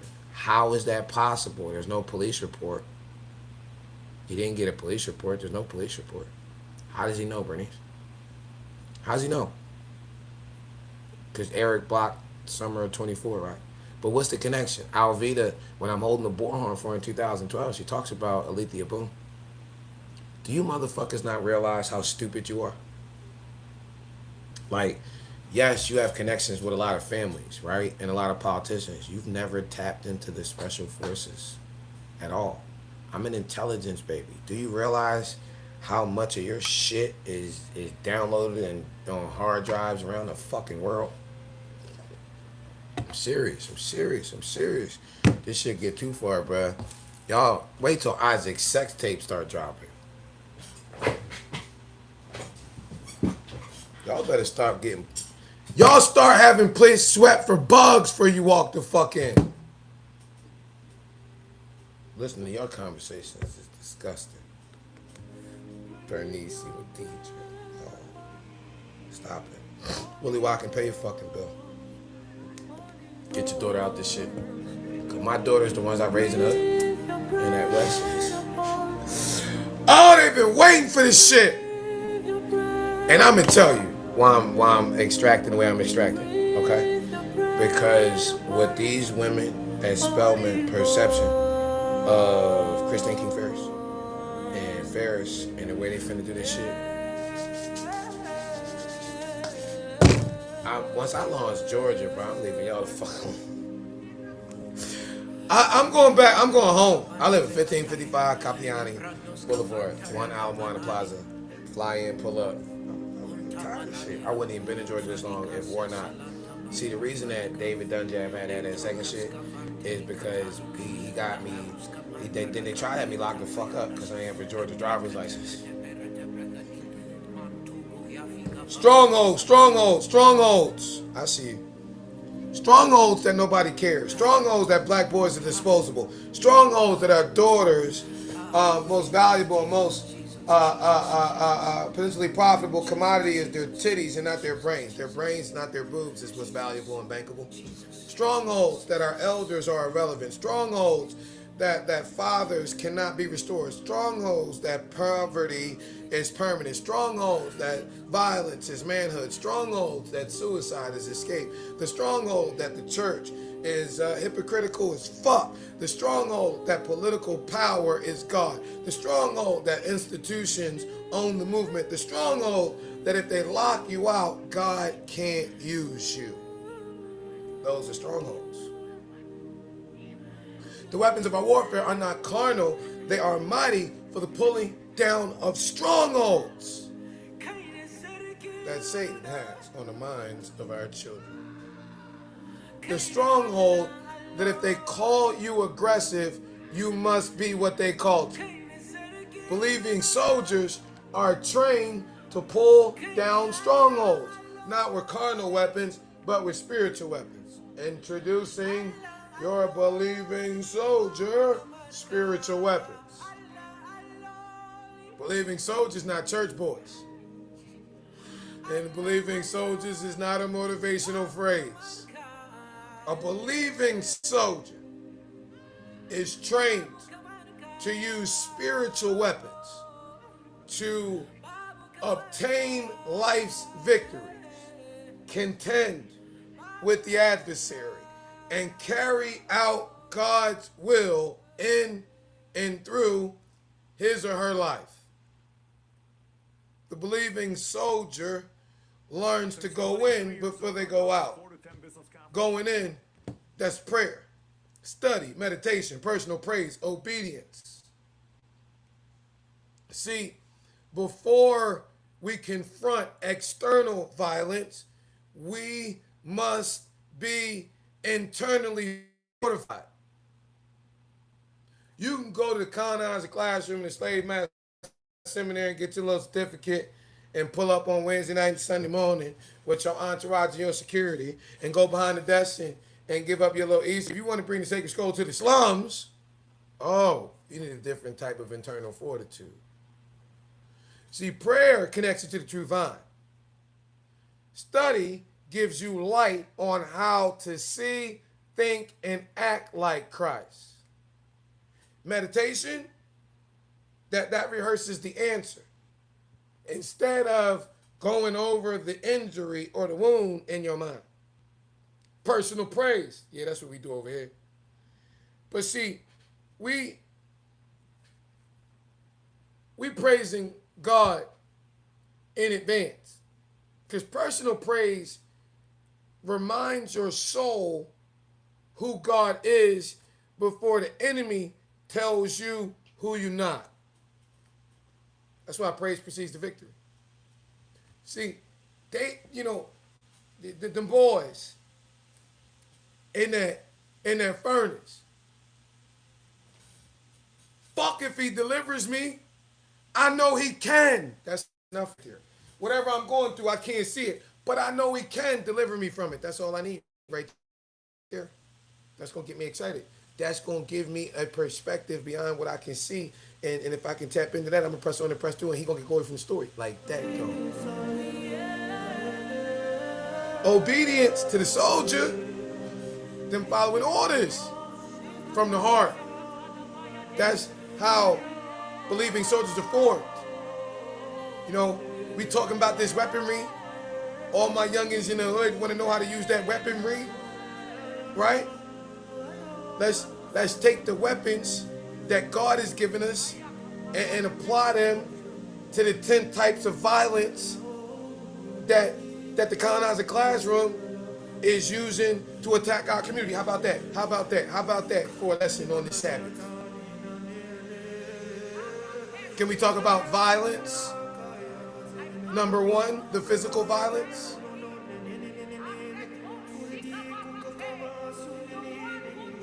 Physical violence is the most obvious kind. These are the shootings. These are the fights. This is the abuse. This is the police brutality, the domestic violence, the threats that turn into bodily harm. This is the violence that everybody recognizes after it's too late. But believing soldiers and soldiettes must understand that physical violence often begins as spiritual, emotional, narrative, and or developmental violence. Before a boy fires a gun, something may have already fired off in his imagination. Before a child harms him or herself, hopelessness may have already taken hold of their mind. Before a man attacks another man, pride, fear, trauma, and or humiliation may have already built a stronghold in his mind. See, the spiritual weapons against physical violence are temperance. Their meekness, don't take mine for weakness. Their wisdom, their love. Temperance is self-control. It says, I will not allow the enemy to use my body as his weapon. Meekness, what? Strength under instruction. It says, I have power, but I submit my power to God. Wisdom, what is it? Define it. Hearing and doing. Jesus said, if you love me, you're going to run around the sanctuary. Nope. If you love me, when I pour this oil in, you're going to fall to your knees. Did swag make you fall to your knees? That ain't what he said. Jesus said, if you love me, you're going to keep my commandments. That's obedience. Solomon, richest, wisest king. Wisdom is crying out in the streets. You niggas just hard-headed. What's wisdom? Hearing and doing. What's it saying? It's saying, I know the trap, so I will not step in it. Love follows God's orders once received. It's an action word. Yo, I beat the shit out this nigga. I'm not hitting this nigga. He running his mouth. Well, your emotion says he being disrespectful. It's normal to see a stray boom barking at, or a stray dog barking at the moon. When was the last time you seen a moon barking back? A believing soldier doesn't have to prove his manhood by being violent. You fucking emotional. That's some girly shit. A believing soldier proves his manhood by being godly governed. The world says react. The Spirit of God says respond. The world says crash out. Spirit says stand down. Document, pray, organize, move strategically. Second type of violence in the hood, spiritual violence. Oh, that's overwhelming with these weirdos. Ask any one of our daughters, any one of our sons, and they'll tell you behind 80 to 90% of our community pulpits, they see men, ladies, this ain't got nothing to do with y'all, who do not look like the men in a school, on a football field, at their basketball game, protect them at their cheerleading. The men they see behind the pulpit don't look like, act like, talk like, walk like the men in their community. They don't. So when our children look at them, they don't quantify. They look irrelevant. So what they're talking about is irrelevant to their development in their community. They like them old white cops. And it was at 95 when they interviewed Tupac, and the cop was in LA, like, you come in this community to serve them and put your life at stake. Oh, and Pac was like, you don't get no fucking accolades for that. What about that 7-year-old little girl who got to grow up in the middle of this shit that you giving him accolades to come from? That's her neighborhood. How the fuck you get accolades for coming to a neighborhood, children how to grow in? How the fuck can you dare say you're the spiritual leader, community leader, when the only thing you do is drive into a neighborhood and talk shit about the people who live in it? What they don't do, because they don't bow down and kiss your fucking ass. Fuck you think you are? That's spiritual violence. It's when people use God, use scripture, use church, use ministry, use prayer, use legacy, use sacred language to harm, silence, manipulate, shame, or control people. Spiritual violence is when people preach love but practice oppression. Spiritual violence is when people say nonviolence but weaponize exclusion. Spiritual violence is when people preach Dr. King while harming God's children. Spiritual violence is when people quote scripture to protect power but ignore scripture that protects the vulnerable. Spiritual violence is when pastors become politicians and children become props.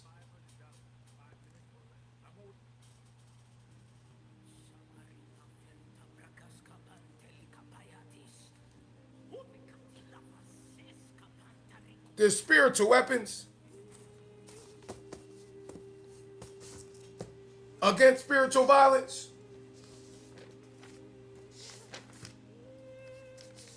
are knowledge,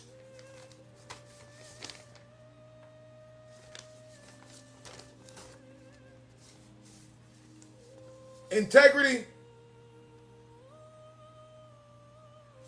and humility.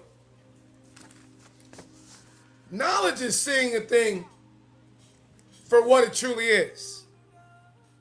So the believing soldier must be able to say, that's not love, that's control. That's not nonviolence, that's suppression. That's not order, that's you attempting to instill fear. That's not ministry, that's manipulation. Because righteousness, believing soldier, fighting the right way. It says, I will not let wrong make me wrong.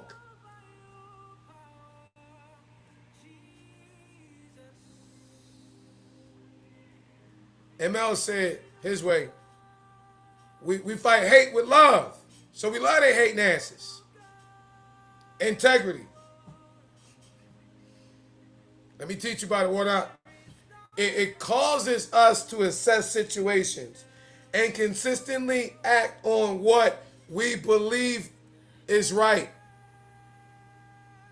It says, practically, I will not sell out the mothers.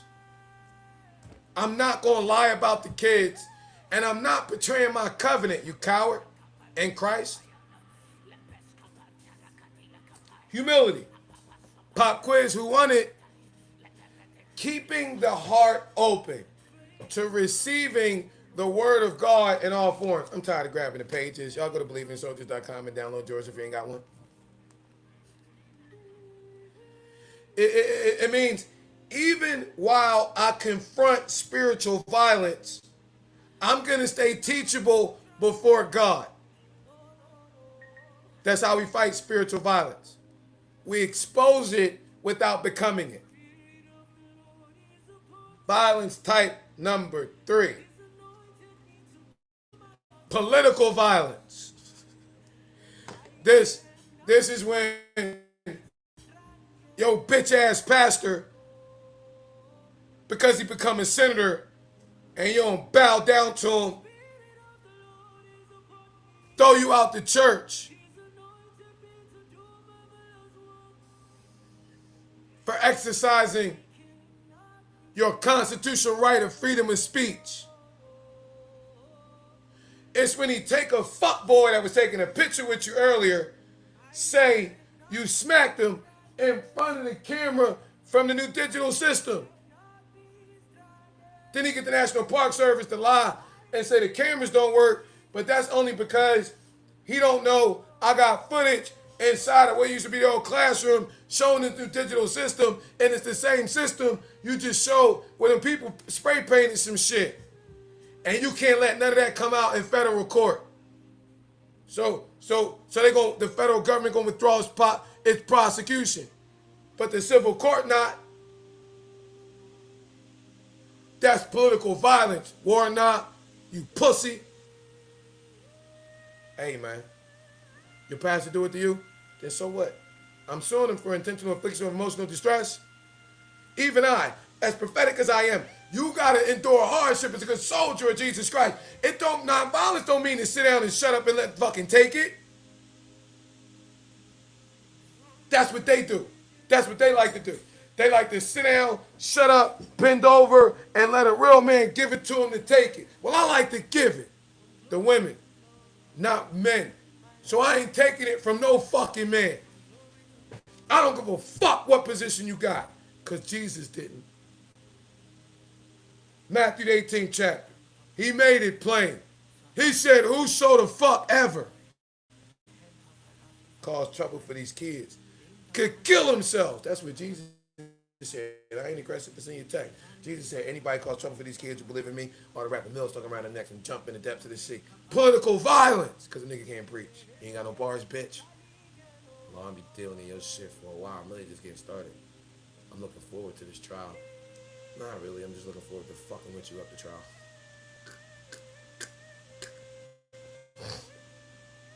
Hope I don't fuck up. And miss you for wrongful prosecution. Right after I submit all my exhibits.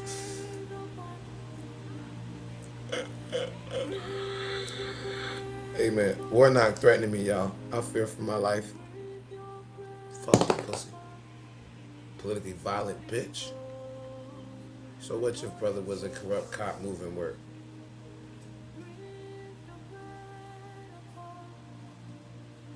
You know how many 003 SEALs love me, son? You know how many motherfuckers can't stand you?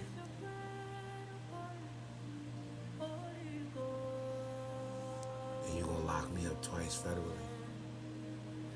Hey man, so y'all know, they stole my mother's fucking wedding ring from their house in Oakland City. Made that shit personal.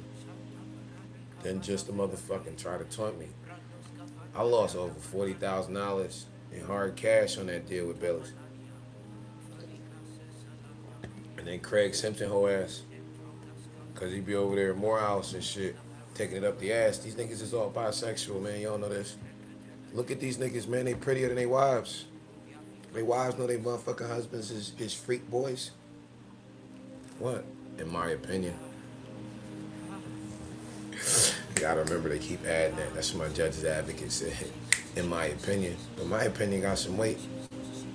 I'm the only motherfucker been around before these niggas, through these niggas. Political violence. This is my testimony. Is when power, access, elected office, civil positions, boards, departments, meetings, clergy, tables, police relationships, public institutions are used to intimidate, silence, exclude, or punish good people. Political violence says you can't enter here, you can't speak, you can't gather, you cannot serve, you cannot challenge us, you can't access the building, you can't bring these boys in, you can't tell your story. Fuck you think you is, nigga? Political violence may never punch you because it's scared. It blocks you. It delays you. It isolates you. It labels you. It criminalizes you. It calls meetings about you without you. Crosley, don't you ever threaten me, man. Turns community into a controlled space. The spiritual weapons against political violence are faith, perseverance, persistence, and wisdom. Faith, substance of things hoped for, evidence of things not seen. Faith says God called me before these fuckers showed up on the scene and tried to exclude me. Fuck they think they is. These niggas is sucking slave master trying to get a position. They weren't born into this shit. You feel me? They wasn't. They wasn't. And if they was, they daddy died, so they wasn't on the field. When they daddy died, they got tucked the fuck away with some rich money, and therefore they don't know shit about what the fuck it take to get it done. They just know how to beat they bag, and because they've been so pretentiously entitled and set apart, they think they can talk down their nose. They don't even think what they doing is wrong. They don't. They think they right. That's why you gotta love them, because they might not even be malicious. That's the best pass you're gonna get from me, Bernice. Cause he's still a Lord. See, persistence. I'm gonna give you perseverance first. You want persistence first? Persistence keeps striving over an extended period of time, despite rejection, failure, disappointment. I mean, I wrote this shit, man. Y'all can, I ain't gonna keep that. Persistence keeps, perseverance keeps striving to finish the race even when you're tired.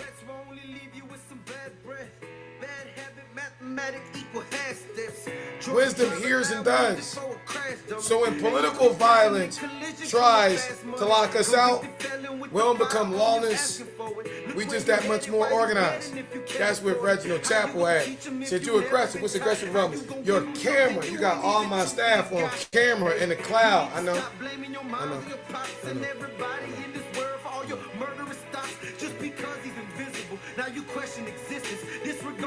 We document. Gather technological witnesses. We teach. We create alternative institutions. We build the room they refuse to open. We don't beg Pharaoh or his political puppets to love our sons. We build Joshua. We build Zion. We build Urban Success University. And we know about their financial violence. That's all they got is the money. They damn sure ain't got the Messiah, in my opinion. See, financial violence is when money is used to control, exploit, starve, manipulate, erase, or profit off people. When people like Deborah Scott use a meeting at the Reverend James Orange Park and turn the community pain of little boys outside in the rain to justify great justification language, and they get the money, but the kids don't get the deliverance. That's financial violence. It's when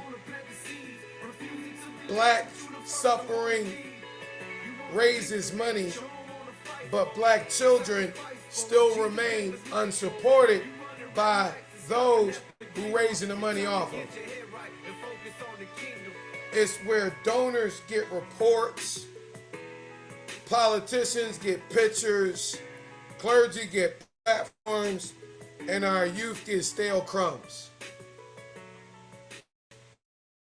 It's when labor is unpaid, but the brand is enriched.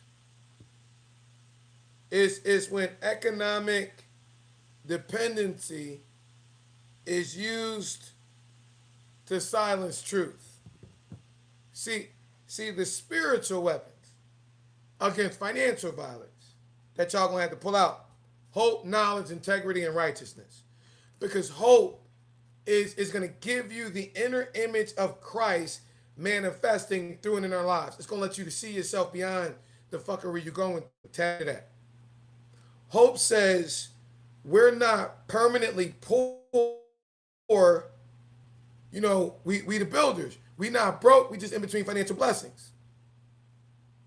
Knowledge says I need to see a thing for what it really is. So knowledge allows me to see the financial system for what it really is. Integrity refuses dirty money that requires lying about the condition of our women and children in our community. And that's righteousness. Because what is righteousness? Fighting the right way, entrepreneurially or economically. That means we build with kingdom economics. And God is on our side. Look, He reset the internet. So we teach ownership over here. We teach business over here. We teach AI over here. We teach select patronage over here. What you talking about? We teach what they call it, recirculating our dollars over here. Teach our daughters how to own shit over here. Teach our sons how to build over here. Teach our elders to reinvest the wisdom of their testimony over here. We teach the workers to be honored and get paid over here. Because believing soldiers, we don't worship money. I got that lesson from William Herbert Gray, Christine King's birthday, 1991, September 11th. That's when he left Congress, when he 90 College Fund. He had all the political people and press on my ball court in the basement of Bright Hope Baptist Church. I'm about what he told you. You his spiritual son, his prophetic mentee. Told me you niggas don't read your Bibles. You can't do both. You can't worship God and Mammoth. Now, Mammoth ain't the money. Mammoth ain't the title. Mammoth is the pursuit of the money. Mammoth is the pursuit of the title. It's because if you're pursuing the title, you're going to do what the folk up top want. Pursuing the money, you're going to do what the folk up top want. You pursuing the kingdom within you, then all them other things He going to add. So we ain't worshiping the money. We worshiping the Messiah. A believing soldier don't worship money. But because he or she understands that money in righteous hands can become a tool of deliverance. We burning every dollar for the kingdom. Then you got that narrative violence number 5. Narrative violence is funny, really. It's when someone controls the story to make the righteous look dangerous and the violent look respectable. Hey, damn, that's what it's called? Yup. See, narrative violence is when they call the praying man aggressive. Narrative violence is when they call little boys that they was just showcasing for optics a threat. Nonviolence is when they call prophetic truth dangerous. I'm only dangerous to the devil. Narrative violence is when they spread rumors so they never got to answer facts. That's narrative violence. Narrative violence is when they say, we heard, but never asked what's true. And the spiritual weapons that you're going to need in order to deal with this narrative violence: truth, knowledge, patience, and long suffering. See, knowledge, as you know, it sees a thing for what it truly is. Patience does what? Keeps striving during trials, hindrances, obstacles, and waiting periods. What about long suffering? It keeps striving the right way while dealing with negative people and they be written narratives and their circumstances. Now, the truth got to be documented. Truth got to be written. Truth got to be spoken. Truth got to be witnessed.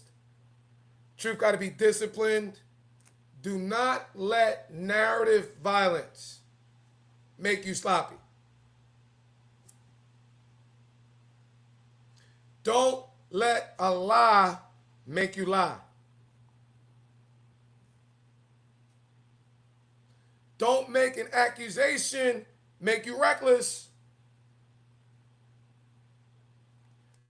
Don't make being misrepresented make you misrepresent God. Because a believing soldier, one with rank, sergeant above, knows the real story matters. So he tells the truth with receipts, discipline, and prayer. Violent type number 6. This what they prey on. Because you know they on their emotional, psychological bullshit.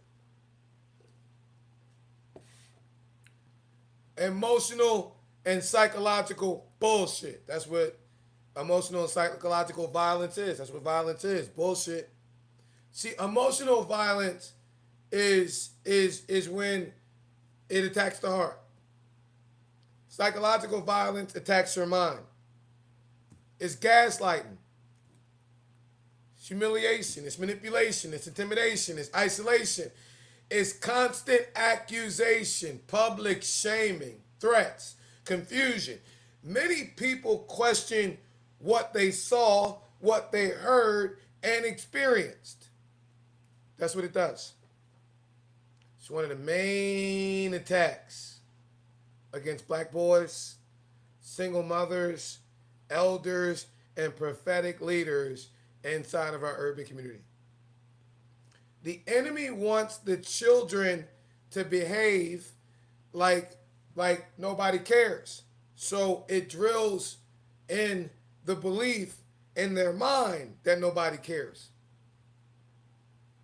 Enemy wants our single mothers to believe they're alone. Enemy wants black males to believe you niggas really the problem. That's what the enemy wants. The enemy wants our elders to believe their wisdom no longer matters. That you can't tell them kids shit. That's what the enemy wants. Jesus called the religious leaders of his day sons of Satan, y'all. Now, the spiritual weapons that we're going to need to utilize in order to deal with this emotional and psychological warfare are meditation, hope, personal praise, temperance. See, meditation It rehearses the answer instead of going over the wound. Hope gives me an inner picture of Christ and my future. Personal praise, told y'all, remind me of who God is. Temperance. You gotta keep the emotions under control too. It's how we pull down these mental strongholds. We don't let Satan replay trauma in our heads. We rehearse the promise.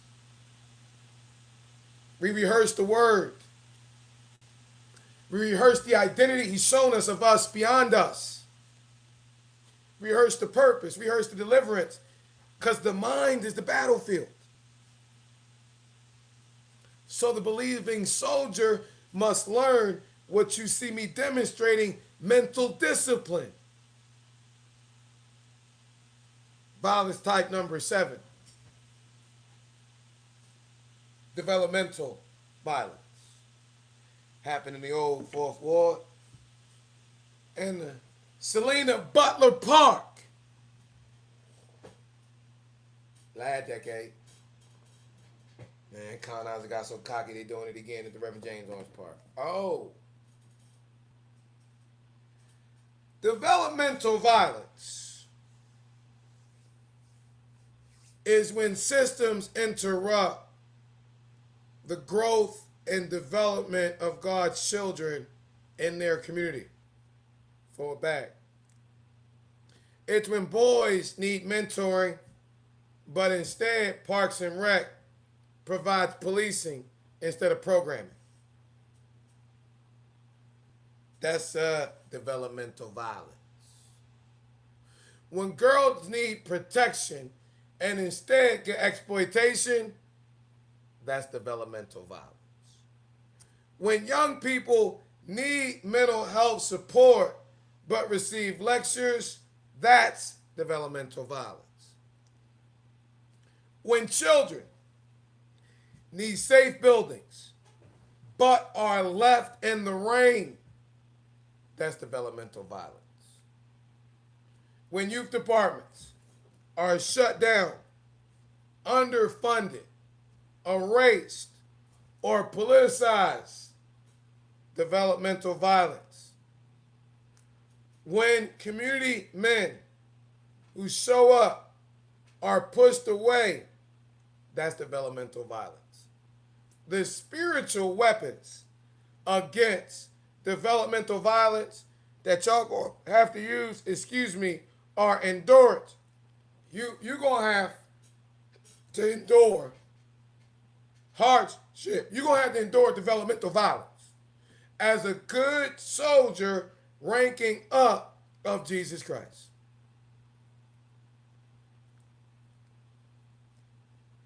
Because in order to deal with developmental violence, the illest weapon you're going to have to pull out is the image of Jesus as the master. See, you got to endure this shit because endurance keeps striving during correction, during chastisement, and development, and developmental violence. Patience keeps working during obstacles. Perseverance keeps moving when tired. See, they took the field because we was teaching you these things practically. Now God got us, we was teaching you in the physical. Now God got us teaching you in the spiritual. Can you see it, young kings?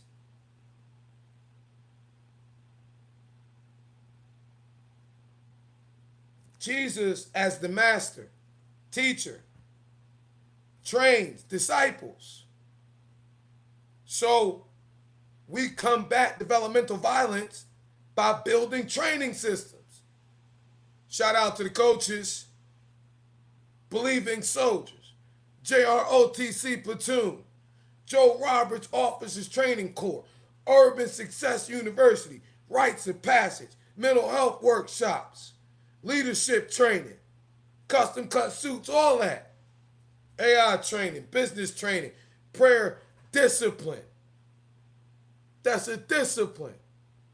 talking to the Father. It's a discipline. Public speaking. Service. It's the cornerstone of the Yokis. Young organization, the Kings, internationally doing what? Serving. That's how children become leaders. Work for me.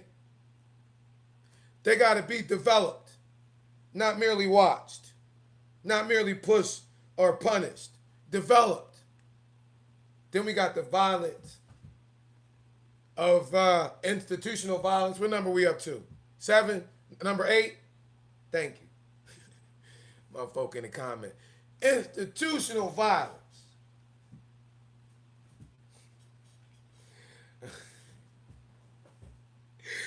Oh, somebody in the comments said, oh, he on it today. Yeah. Institutional violence.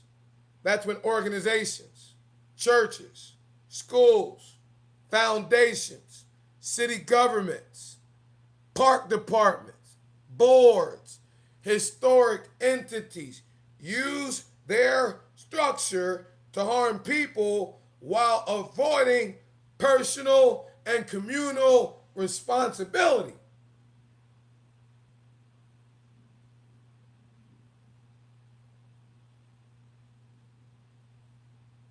That's institutional violence. Institutional violence says it's not me, it's the policy. Oh, that's not me, that's the board. That's not me, that's the process. That's not me, that was security. That's not me, that's the protocol. That's not me, that's risk management. You knock it the frick off. Because at the end of the day, the result is the same. Children still blocked, community still excluded, truth still silenced, mothers still dishonored, elders erased, and youth unsupported. Now, the spiritual weapons against this institutional violence are establishing yourself. Number 1, the regenerated heart.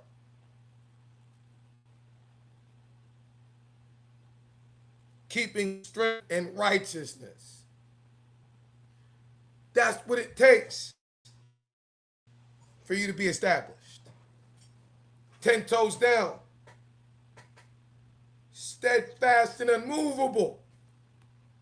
To be established is to be turned resolutely in a particular direction. Strengthened, fixed, constant in heart, deeds, character, conduct, diligence. Believing soldier, rank a general. To keep is to guard what God has placed inside of you for you to entrust. Strength makes us mobile and able to move effectively. That's why you got to be up early in the morning. You ain't running, you at least walking. Righteousness fights the right way. So when institutions become violent, you don't become chaotic. We become established. Because we know who the fuck we really are. We know what we carry. We know who sent us. We know who we serve. We know the kids come first. We know deliverance is the standard. And we build alternative systems. If the old systems refuse to repent, we did it before, do it again and again and again and again and again. It's what we do. Get God the glory from the story every freaking time. You must be new around here. You must not be used to this. This is what we do for decades. That's why they're coming up with this narrative violence. Number 9, the historical violence. Historical violence is when people try to erase, try to distort, try to sanitize, try to steal, try to rewrite the story of the people who did the real work because they ain't got none. Historical violence turns true moments into brands, turns mamas into footnotes, turn teams into one-pan myths. King ain't. That shit don't even play out in our hood. That way back then, this one man who had no fucking money, no real street cred, everybody just bowed the fuck down to him, huh? Where they do that at? In our community. Never. Nowhere. See, historical violence erases women. Motherfuckers erase their own mama and disrespect her for a bag. Erases the youth. Erases the workers. Erases the organizers. Erases the elders. Shit will gentrify our community. And will erase our prophetic daughters. It erases our fucking community. It says only the official King Inc. story matters. How? You motherfuckers were 5 and 7 when your daddy died. You don't know shit. Other than your daddy died, my daddy. Why you do this? I don't know, but you need to have this. Well, what is it? It's this framework that you motherfuckers have designed after he died, talking about that's what he meant. Did he tell you? No? Then you don't fucking know. Well, this is what this person said about my daddy. Oh, you like everybody else, huh? You don't know shit. At 5 years old, your daddy was telling you on the street. Shut the fuck up, lying ass.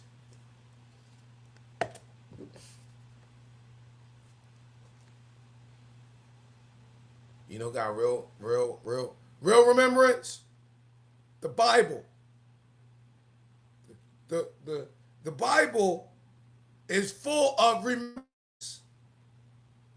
God tells his people, remember Egypt. Remember deliverance.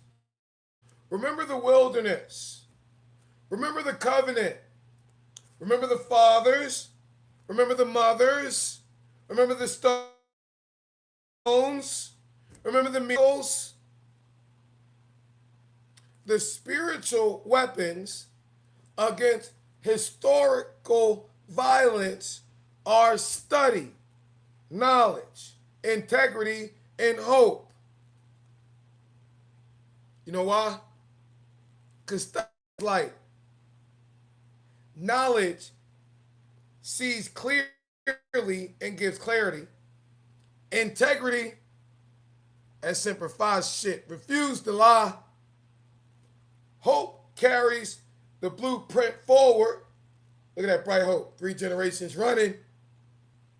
That's why I can lie about our mothers. That's why I'm not going to fuck along with the erasure of Yolanda. That's why I'm not betraying Coretta, nor Edith, nor Amazing Grace, nor Marion, nor Andrea. The fuck is wrong with you?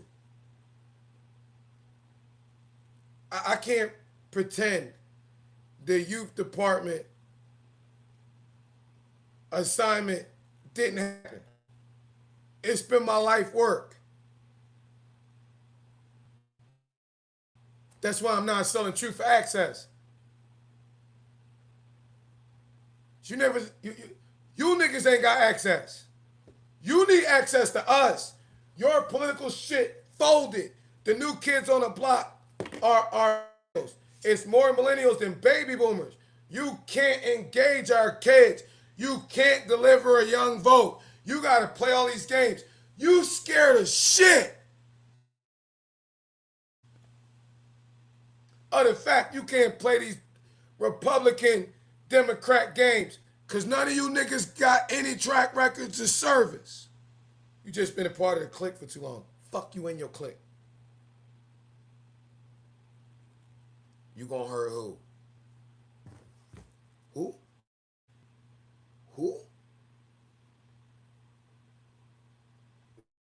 Wait, no. On some real shit. Like who? Like, we know this shit on the camera. We know you trying to entrap me.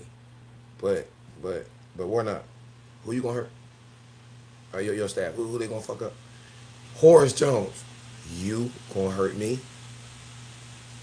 You niggas put that shit on tape. and feel so arrogant about me. Well, he just said it wasn't no big deal. To your voters, it is. Not my hood. We were selling drugs. But you are accountable for that shit. We were Run your penning fucking mouth, right?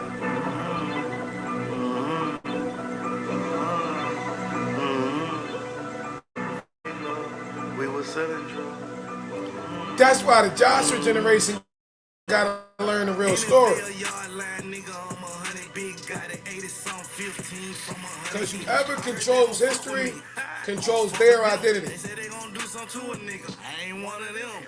Boy, please put your hands on the gangster gon' die. Fake love. I don't even believe my bitches when they cry. Fuck love. I be having motion.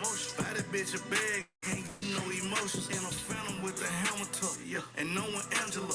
I ain't lost a crush since high school. I'm Mr. Follow Up. And all big wings looking like Whoever controls your identity, young kings, geniuses, God is empire, genius, or builders, controls your future. That's all you got to talk about. Number 10. Prophetic violence. I had to get us here. See, prophetic violence is when people attack the voice God sent to warn, correct, call, and gather people. Prophetic violence is violence against the prophet of God. Prophetic violence happens when truth tellers are labeled troublemakers. Prophetic violence happens when the messenger is attacked so the message can be ignored. Prophetic violence happens when the people God sent to protect children are treated like enemies. Well, we are the empire, but that's not the point. Political violence. When the institution would rather kill the alarm than put out the fire. Now, the spiritual weapons against the prophetic violence are faith, hope, love, humility, persistence, and obedience. Faith. I believe God. That's my answer. How? That ain't my job. He said it. I told you. I done did my part. How? Faith says, in essence, I believe God more than human rejection. Love says, I'm not doing this like this because I hate them. I'm doing this like this because I love God's children.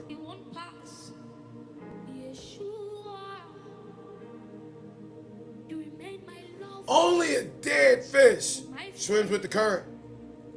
You ever seen the conductor of the orchestra? Ever seen the choir director? In order to make good music, you got to turn your back on the crowd.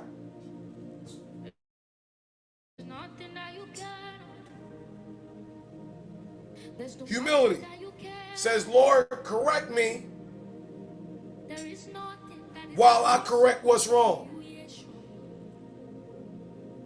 Persistence says, I will not quit because they rejected me.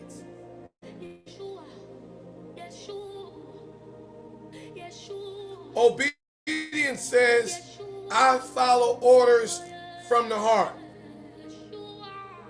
This is the prophetic posture, not arrogance. The apostolic assignment, not ego. Not revenge. The covenant. That's why God had us read Joel, the 2nd chapter. Y'all forgot.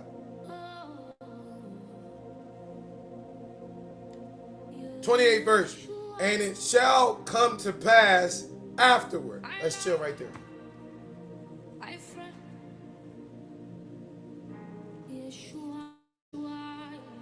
After what? I'm so glad you asked. After the devastation, after the locusts, after the stripping, after the loss, after the youth programs were killed, after the mothers died, after the board shifted,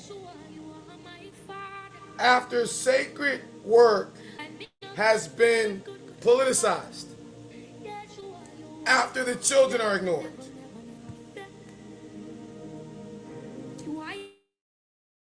after the boys say nobody cares, after 2 boys shot in the landing station, after 3 boys shot in Oakland City, after 11 young black boys shot on the 300 block of Edgewood Avenue, and nobody says a mumbling word, but we got some old white gay men with a commission to spy young black boys. After all that, after prayer rallies with no prayer, after meetings about children that don't include children or people who actually interact with children, after the destruction and rebuilding of buildings for children that have never had children in them,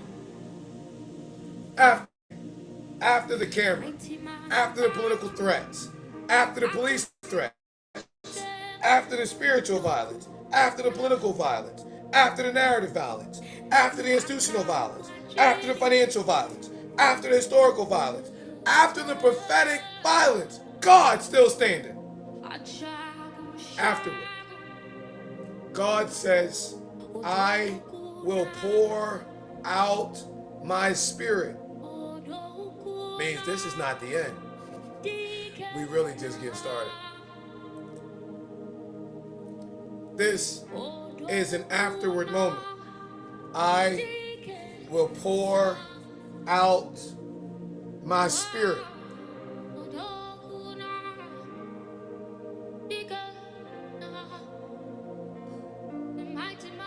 Doesn't say the institution, not the board, not the politician, not the clergy table, not the donor, not the slave master seminary or the colonizer classroom. Talking to that young king that don't fit in, that prophetically been set aside. Not the donor. God says, I will dump out. I'm going to pour out.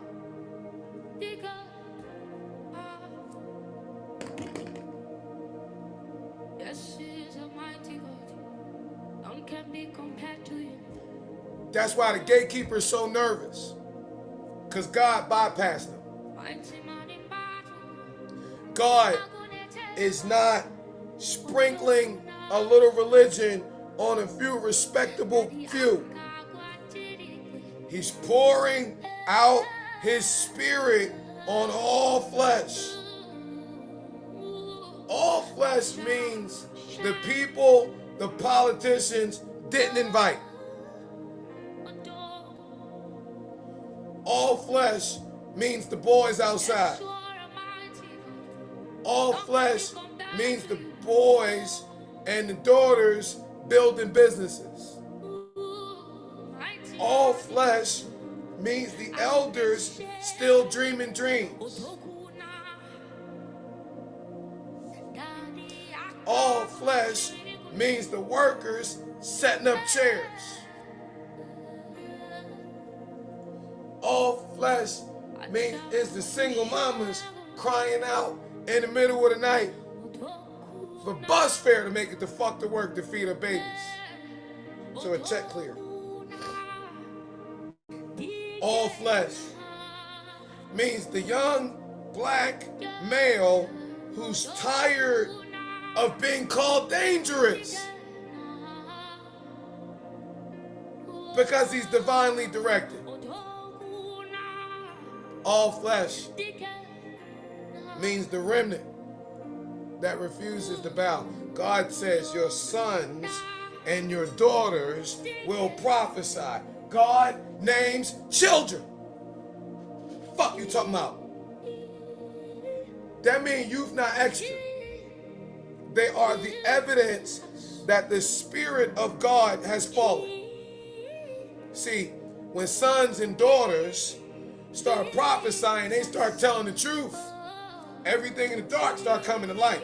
When boys say nobody cares, that's prophecy. When daughters say they tired of being used, that's prophecy. When young people say that the church is fake, sometimes that's not rebellion. Sometimes it's discernment. Might be prophecy. Sometimes too. When children say they need help, don't call it an attitude. Discern it for what it is, because that's prophecy. Now, the Slave Master Seminary teaches our urban kids, sit down, shut up, and stay in a child's place. African Christianity teaches children to be covered, to be trained, to be discipled, to be heard. The sons and daughters must not perform at the movement. They must prophesy into the movement. There is nothing that this name cannot do. Yolanda, Martin Luther King Jr.'s prophetic daughter, said, a dream that's not dramatized can't be felt in the heart of the next generation. And if not felt in the heart of the next generation, it's not carried. Fuck that dream. I'm talking about daydreams. Because the Bible says the old men, they gonna dream dreams. Elders start dreaming again. Don't just remember, dream. Don't just tell us what Dr. King did then. Dream about what God is doing now. Don't just tell us about what Coretta built back then. Dream how to protect and perpetuate it in the lives of the people now.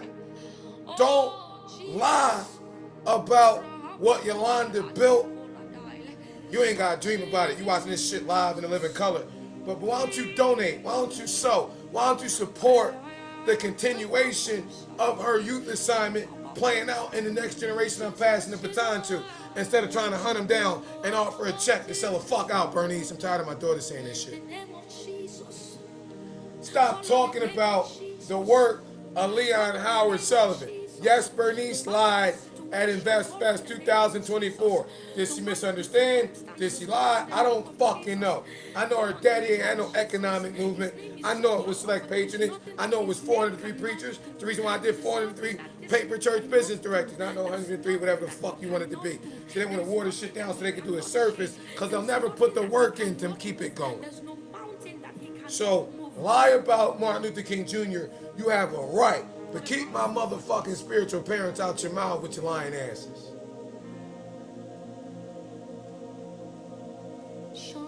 You want to dream? Dream about your daddy's economic movement, because this shit ain't real. And don't quote Joseph Roberts. Don't do that shit. Dream about how we can take care of women and children now like he did. Because an elder without a dream, just an old bitter ass old man, would get knocked the fuck out if you said what you said to me 10 years ago. Any of you motherfuckers that said what you said to me. But you plastic. And I got too many of God's kids watching.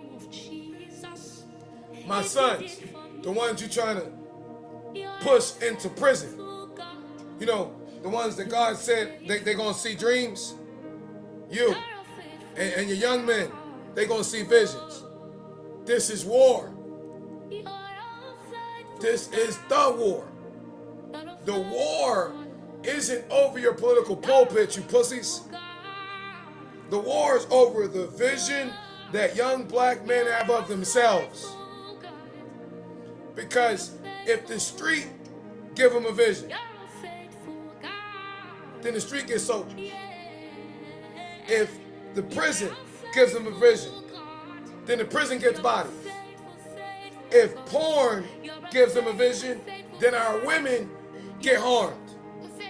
If poverty gives them a vision, then desperation becomes normal. If trauma gives them vision, then numbness becomes identity. If social media gives them vision, then algorithms become their fathers. But if God,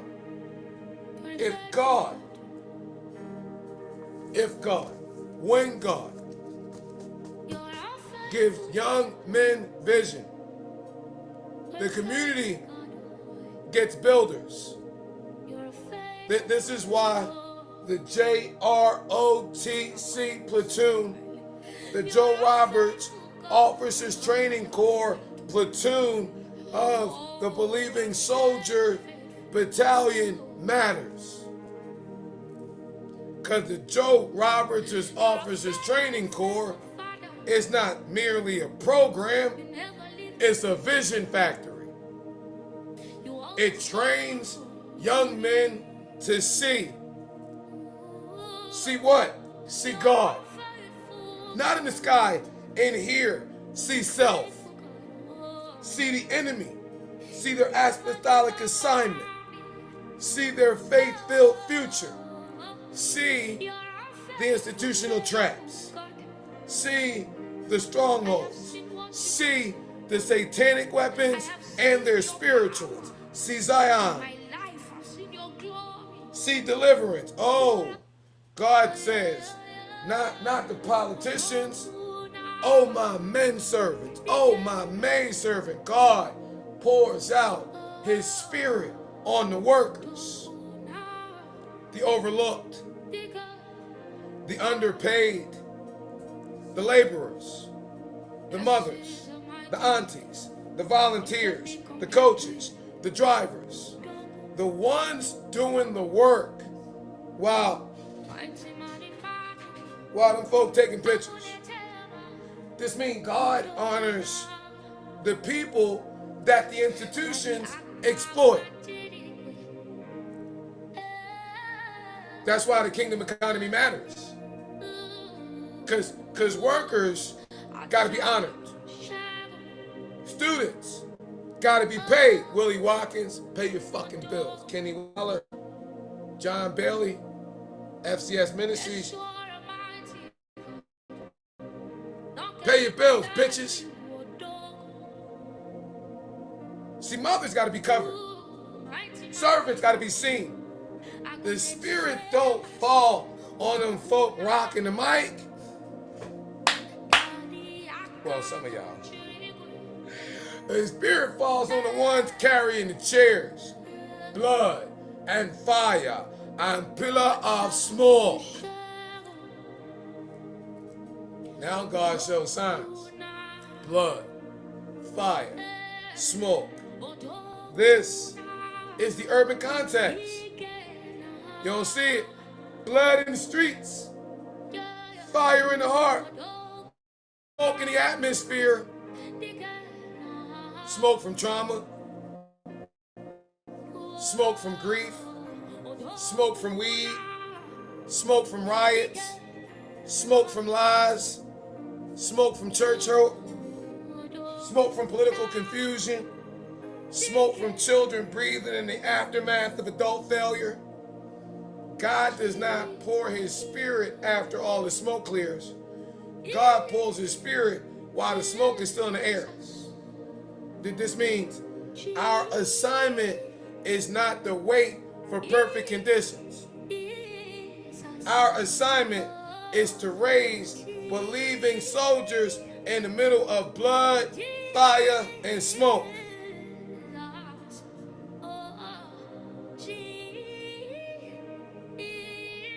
The sun shall be turned to darkness.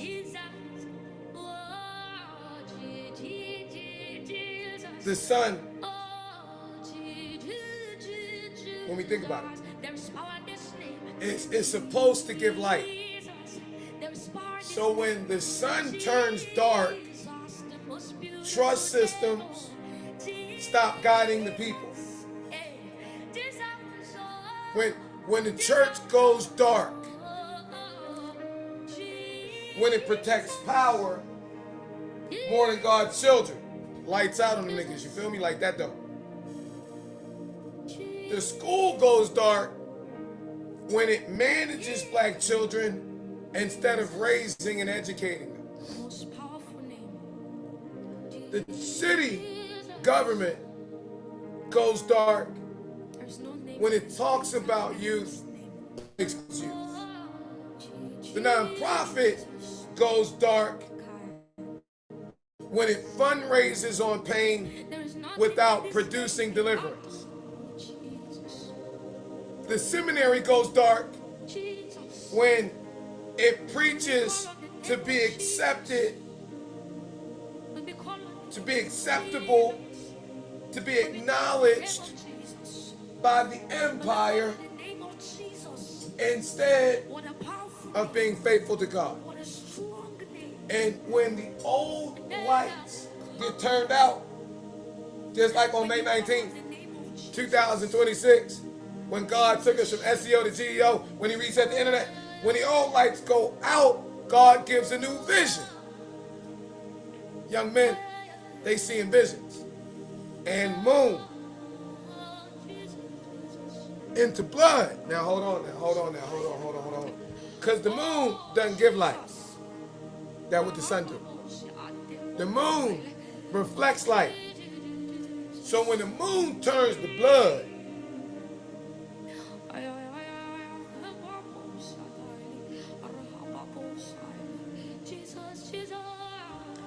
even reflected systems then become contaminated. Oh, church reflecting politics, school reflecting funding, non-profits reflecting donors, police reflecting policy,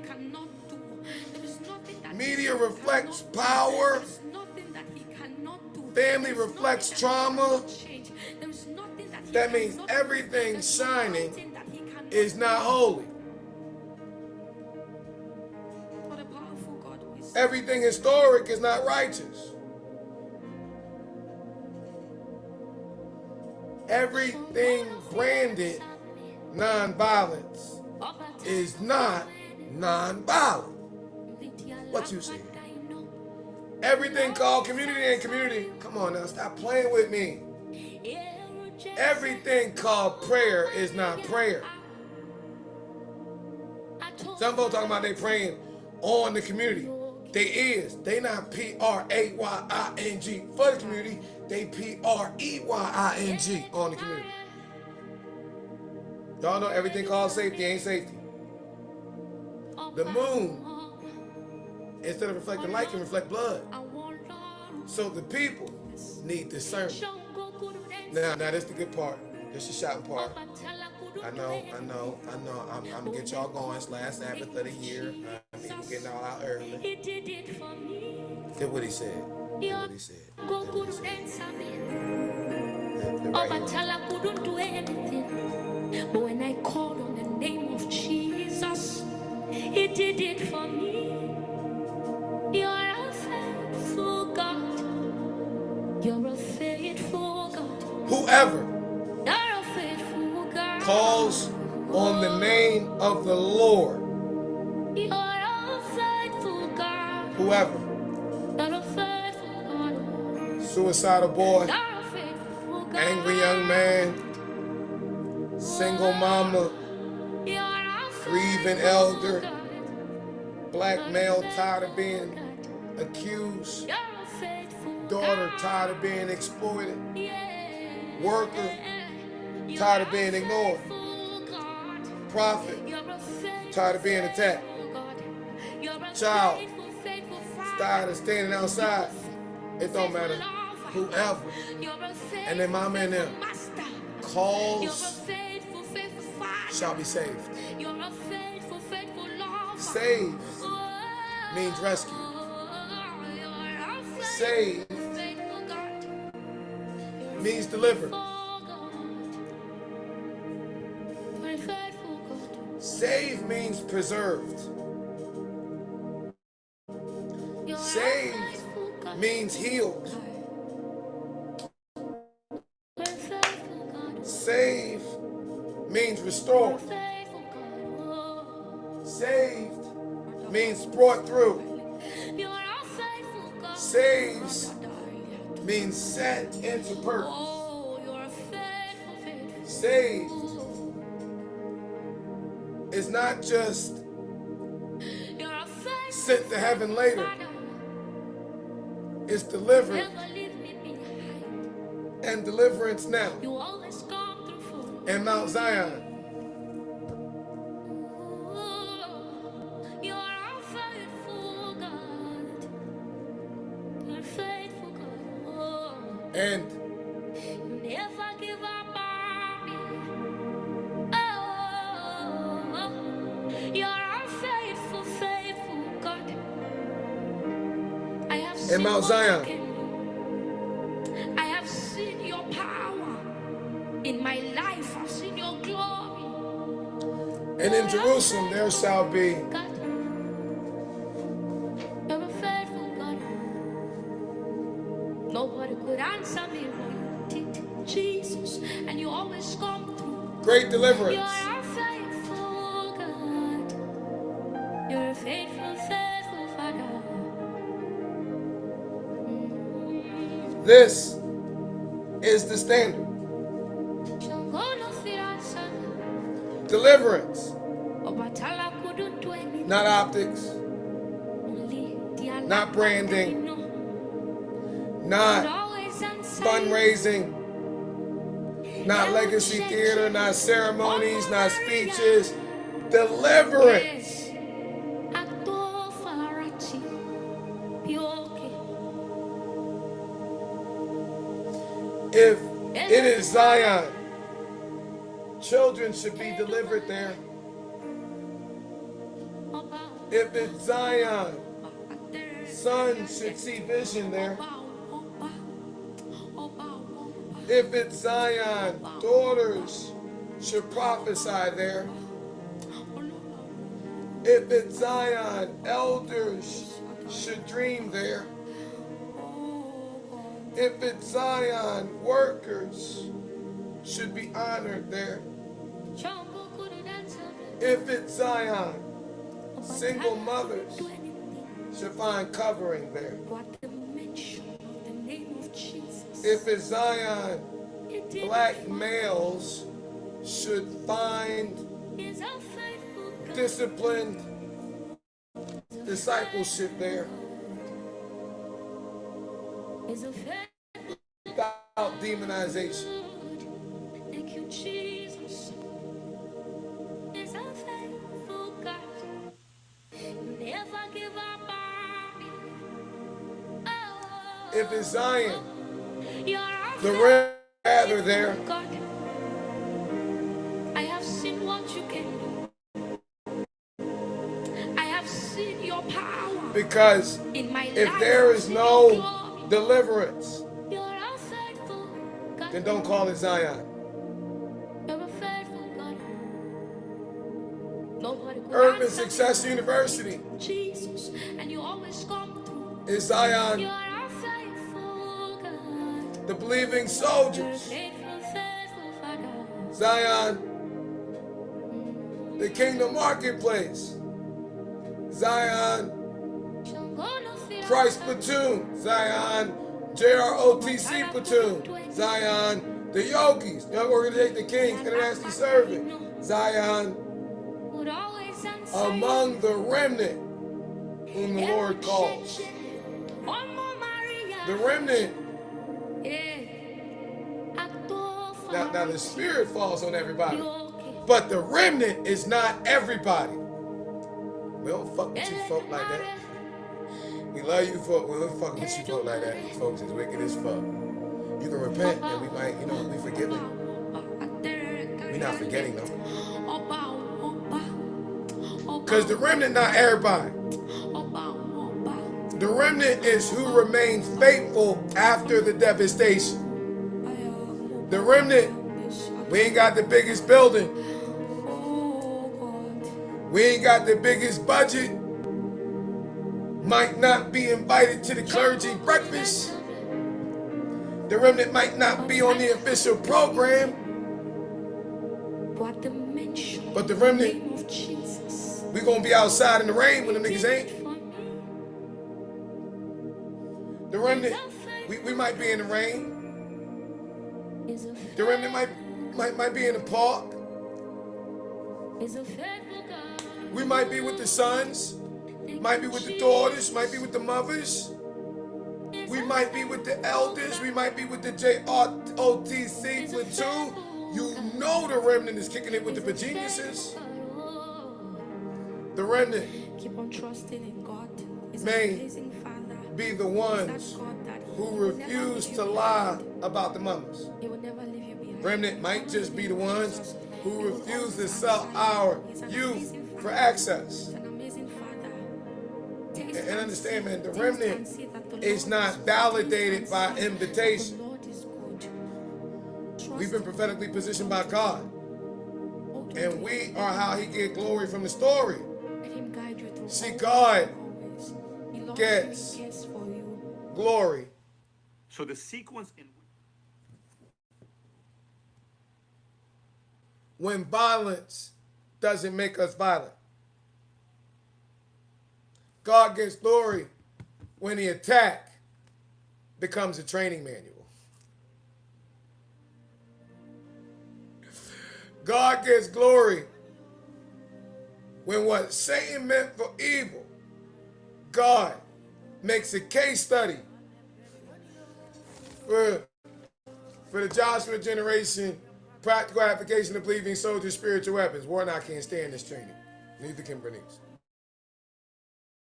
See, God gets glory when boys who's supposed to be statistics grow up, not as colonizer, cocksucking choir boys, but as real, biblically built, believing soldiers. See, God gets glory when daughters who were exploited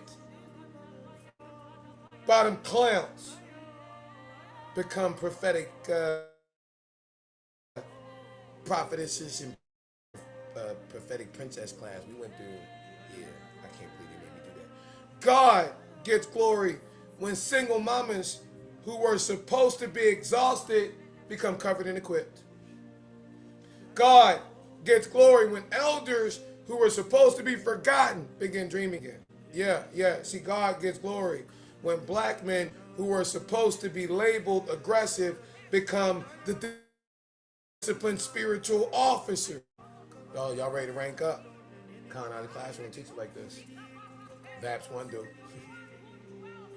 That's your pastor. I ain't your pastor. I'm the chair. It's a difference. See me sitting in it. God gets glory when the remnant build Zion outside the buildings that locked them out. Fuck you, Warlock. You cock-sucking clown. I meant that shit, in my opinion. Pussy. You're not one and don't have one. You know, that's what Ola meant when she said you were a good actor. You got a pocket pussy that be moving around. Well, look, this is the one back here. Go ahead, Mr. Biden. Oh, yeah, I'm talking shit about Trump. Oh shit. Oh no. Okay, so now you're gonna activate KJ on me? I don't know what to do. Somebody get him. Fuck you, nigga! Man, something happened to me. I'm praying for one of our kids. God gets glory when the internet builds Zion outside the buildings Warnock locked us the fuck out of. Pussy. God gets glory when nonviolence is reclaimed from the people who weaponized it. Bernice, you ain't got no youth department. fuck you doing? We've been with independent. We ain't want shit from you, Bernice. I just want to clarify for the babies that you was gonna do what you did. Don't give a fuck about Yolanda. Your accent speaks so loudly we can't hear your words. God gets glory when the weapons of warfare pull down the strongholds in the minds of our children. God gets glory when the story becomes strategy.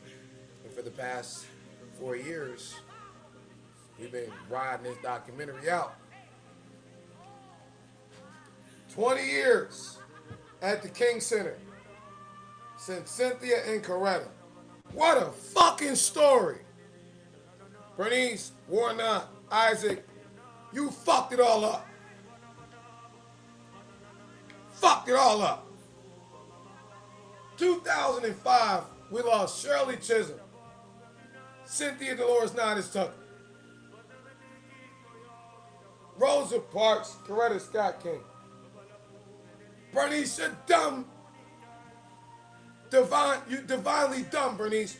You sat in 1995 at the fucking convention on the stage with Yolanda, with Rosa, with your mama.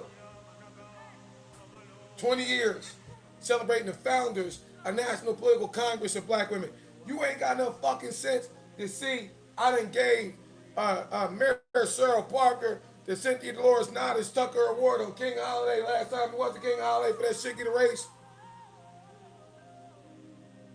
You gonna fuck it all up for Ferris. Willie Watkins, you dickhead, what the fuck I tell you? Separate your daughter from Isaac. You gonna attach his ass. Well, now what the fuck you gonna do? Dumbass attorney. November 17th is Yolanda's birthday.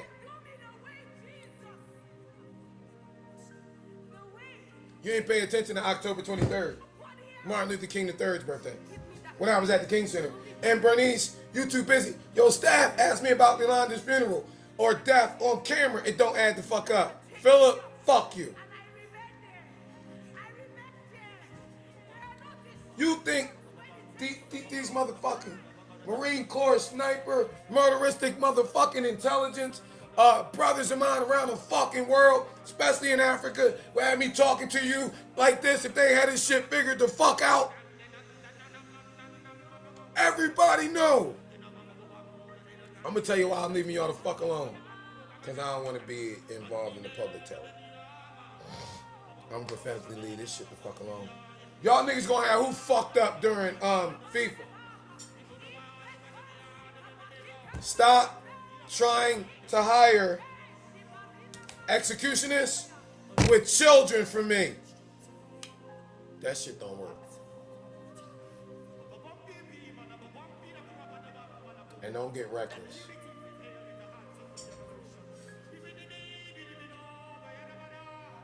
I would hate to ring your doorbell from the grave. Last 4 years with training, exposure, revelation, confirmation. They were curriculum. The enemy thought he was attacking us, but God was teaching the JROTC platoon how spiritual violence really works. God was teaching the believing soldiers how political violence really works, how spiritual violence really works. God was teaching the Joshua generation how financial violence works. God was teaching the sons and the daughters how narrative violence works. God was teaching the elders how historical violence works. God was teaching the remnant how to use their spiritual violence weapons to deal with Bernice and King Ink's violence, even though they mask it. You're not physically violent, but you're violent as fuck, Bernice. Or not. Toward God's children. How the fuck you going? You can't, you know. I was actually done with you motherfuckers when y'all did that shit y'all did to Coretta on her grave, on her deathbed. But then I had this conversation with Yolanda, and I realized that you motherfuckers would do this shit to her. And so I don't fuck with my siblings. And I realized, you know what? You know what? I was gonna ride for this shit because I thought I'd be dead before here. Shout out to Edith. Hey man, let me get y'all the freak out of here. Y'all listen to me. Alright? And listen to me and listen to me good. Okay? Alright? Alright? Alright? You are not called to be passive. You're not called to be punks. You're not called to be pussies. You're not called to be physically violent either. You are not called to be reckless. You are not called to crash out. You are called to become believing soldiers, called to be spiritually armed, called to use faith, to use love, to use hope, to use knowledge, to use wisdom, to use integrity, to use righteousness, to use long suffering, to use endurance, to use patience, to use persistence, to use your weapon, your believing soldier spiritual weapons, humility, to use temperance, to use prayer, to use study, to use meditation, to use praise, to use obedience, to use documentation, to use discipline, to use economic strategy, use community, use truth. You can use nonviolence, but make sure you use nonviolence the right way. Not the fake nonviolence, not the cowardly nonviolence, not the weaponized nonviolence. Don't use that King Ink nonviolence. Use the nonviolence of Jesus. Use the nonviolence of the real MLK, Coretta's husband, Yolanda's father that she taught. Use the nonviolence that confronts violence without becoming violent. Use the nonviolence that exposes evil. Use the nonviolence that protects children. Use the nonviolence that pulls down strongholds. Use the nonviolence that loves enemies but refuses to surrender the sons and daughters of our village to the wolves. Use the nonviolence that Yolanda taught us. Now you're believing soldier spiritual weapons. Because that nonviolent 365 shit is wiggity, wiggity, wiggity, wiggity. Whack! He is the man who is known as Craig, the newest member out to get loose. Now he is down with us. It's the Lab Sabbath of Urban Success University for the 2025-26 school year.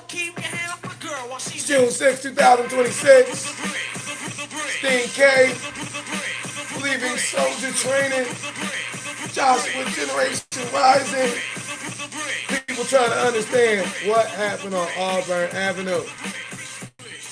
So let Daddy King's instruction be fulfilled. I made it plain. Violence is not just physical, spiritual, political, financial, narrative, emotional. Violence is developmental, it's institutional, it's historic, and it's prophetic. And violence hides in this generation behind the language of nonviolent 365. But the weapons of our warfare are not carnal. They mighty through God. And God is pouring out his spirit on sons, on daughters, on elders, on young men, on servants, on the overlooked, on the remnant. And there shall be deliverance. Not because the institutions allowed it, not because the board approved it, not because the clergy table invited it, not because the politicians funded it, but because the Lord has said it.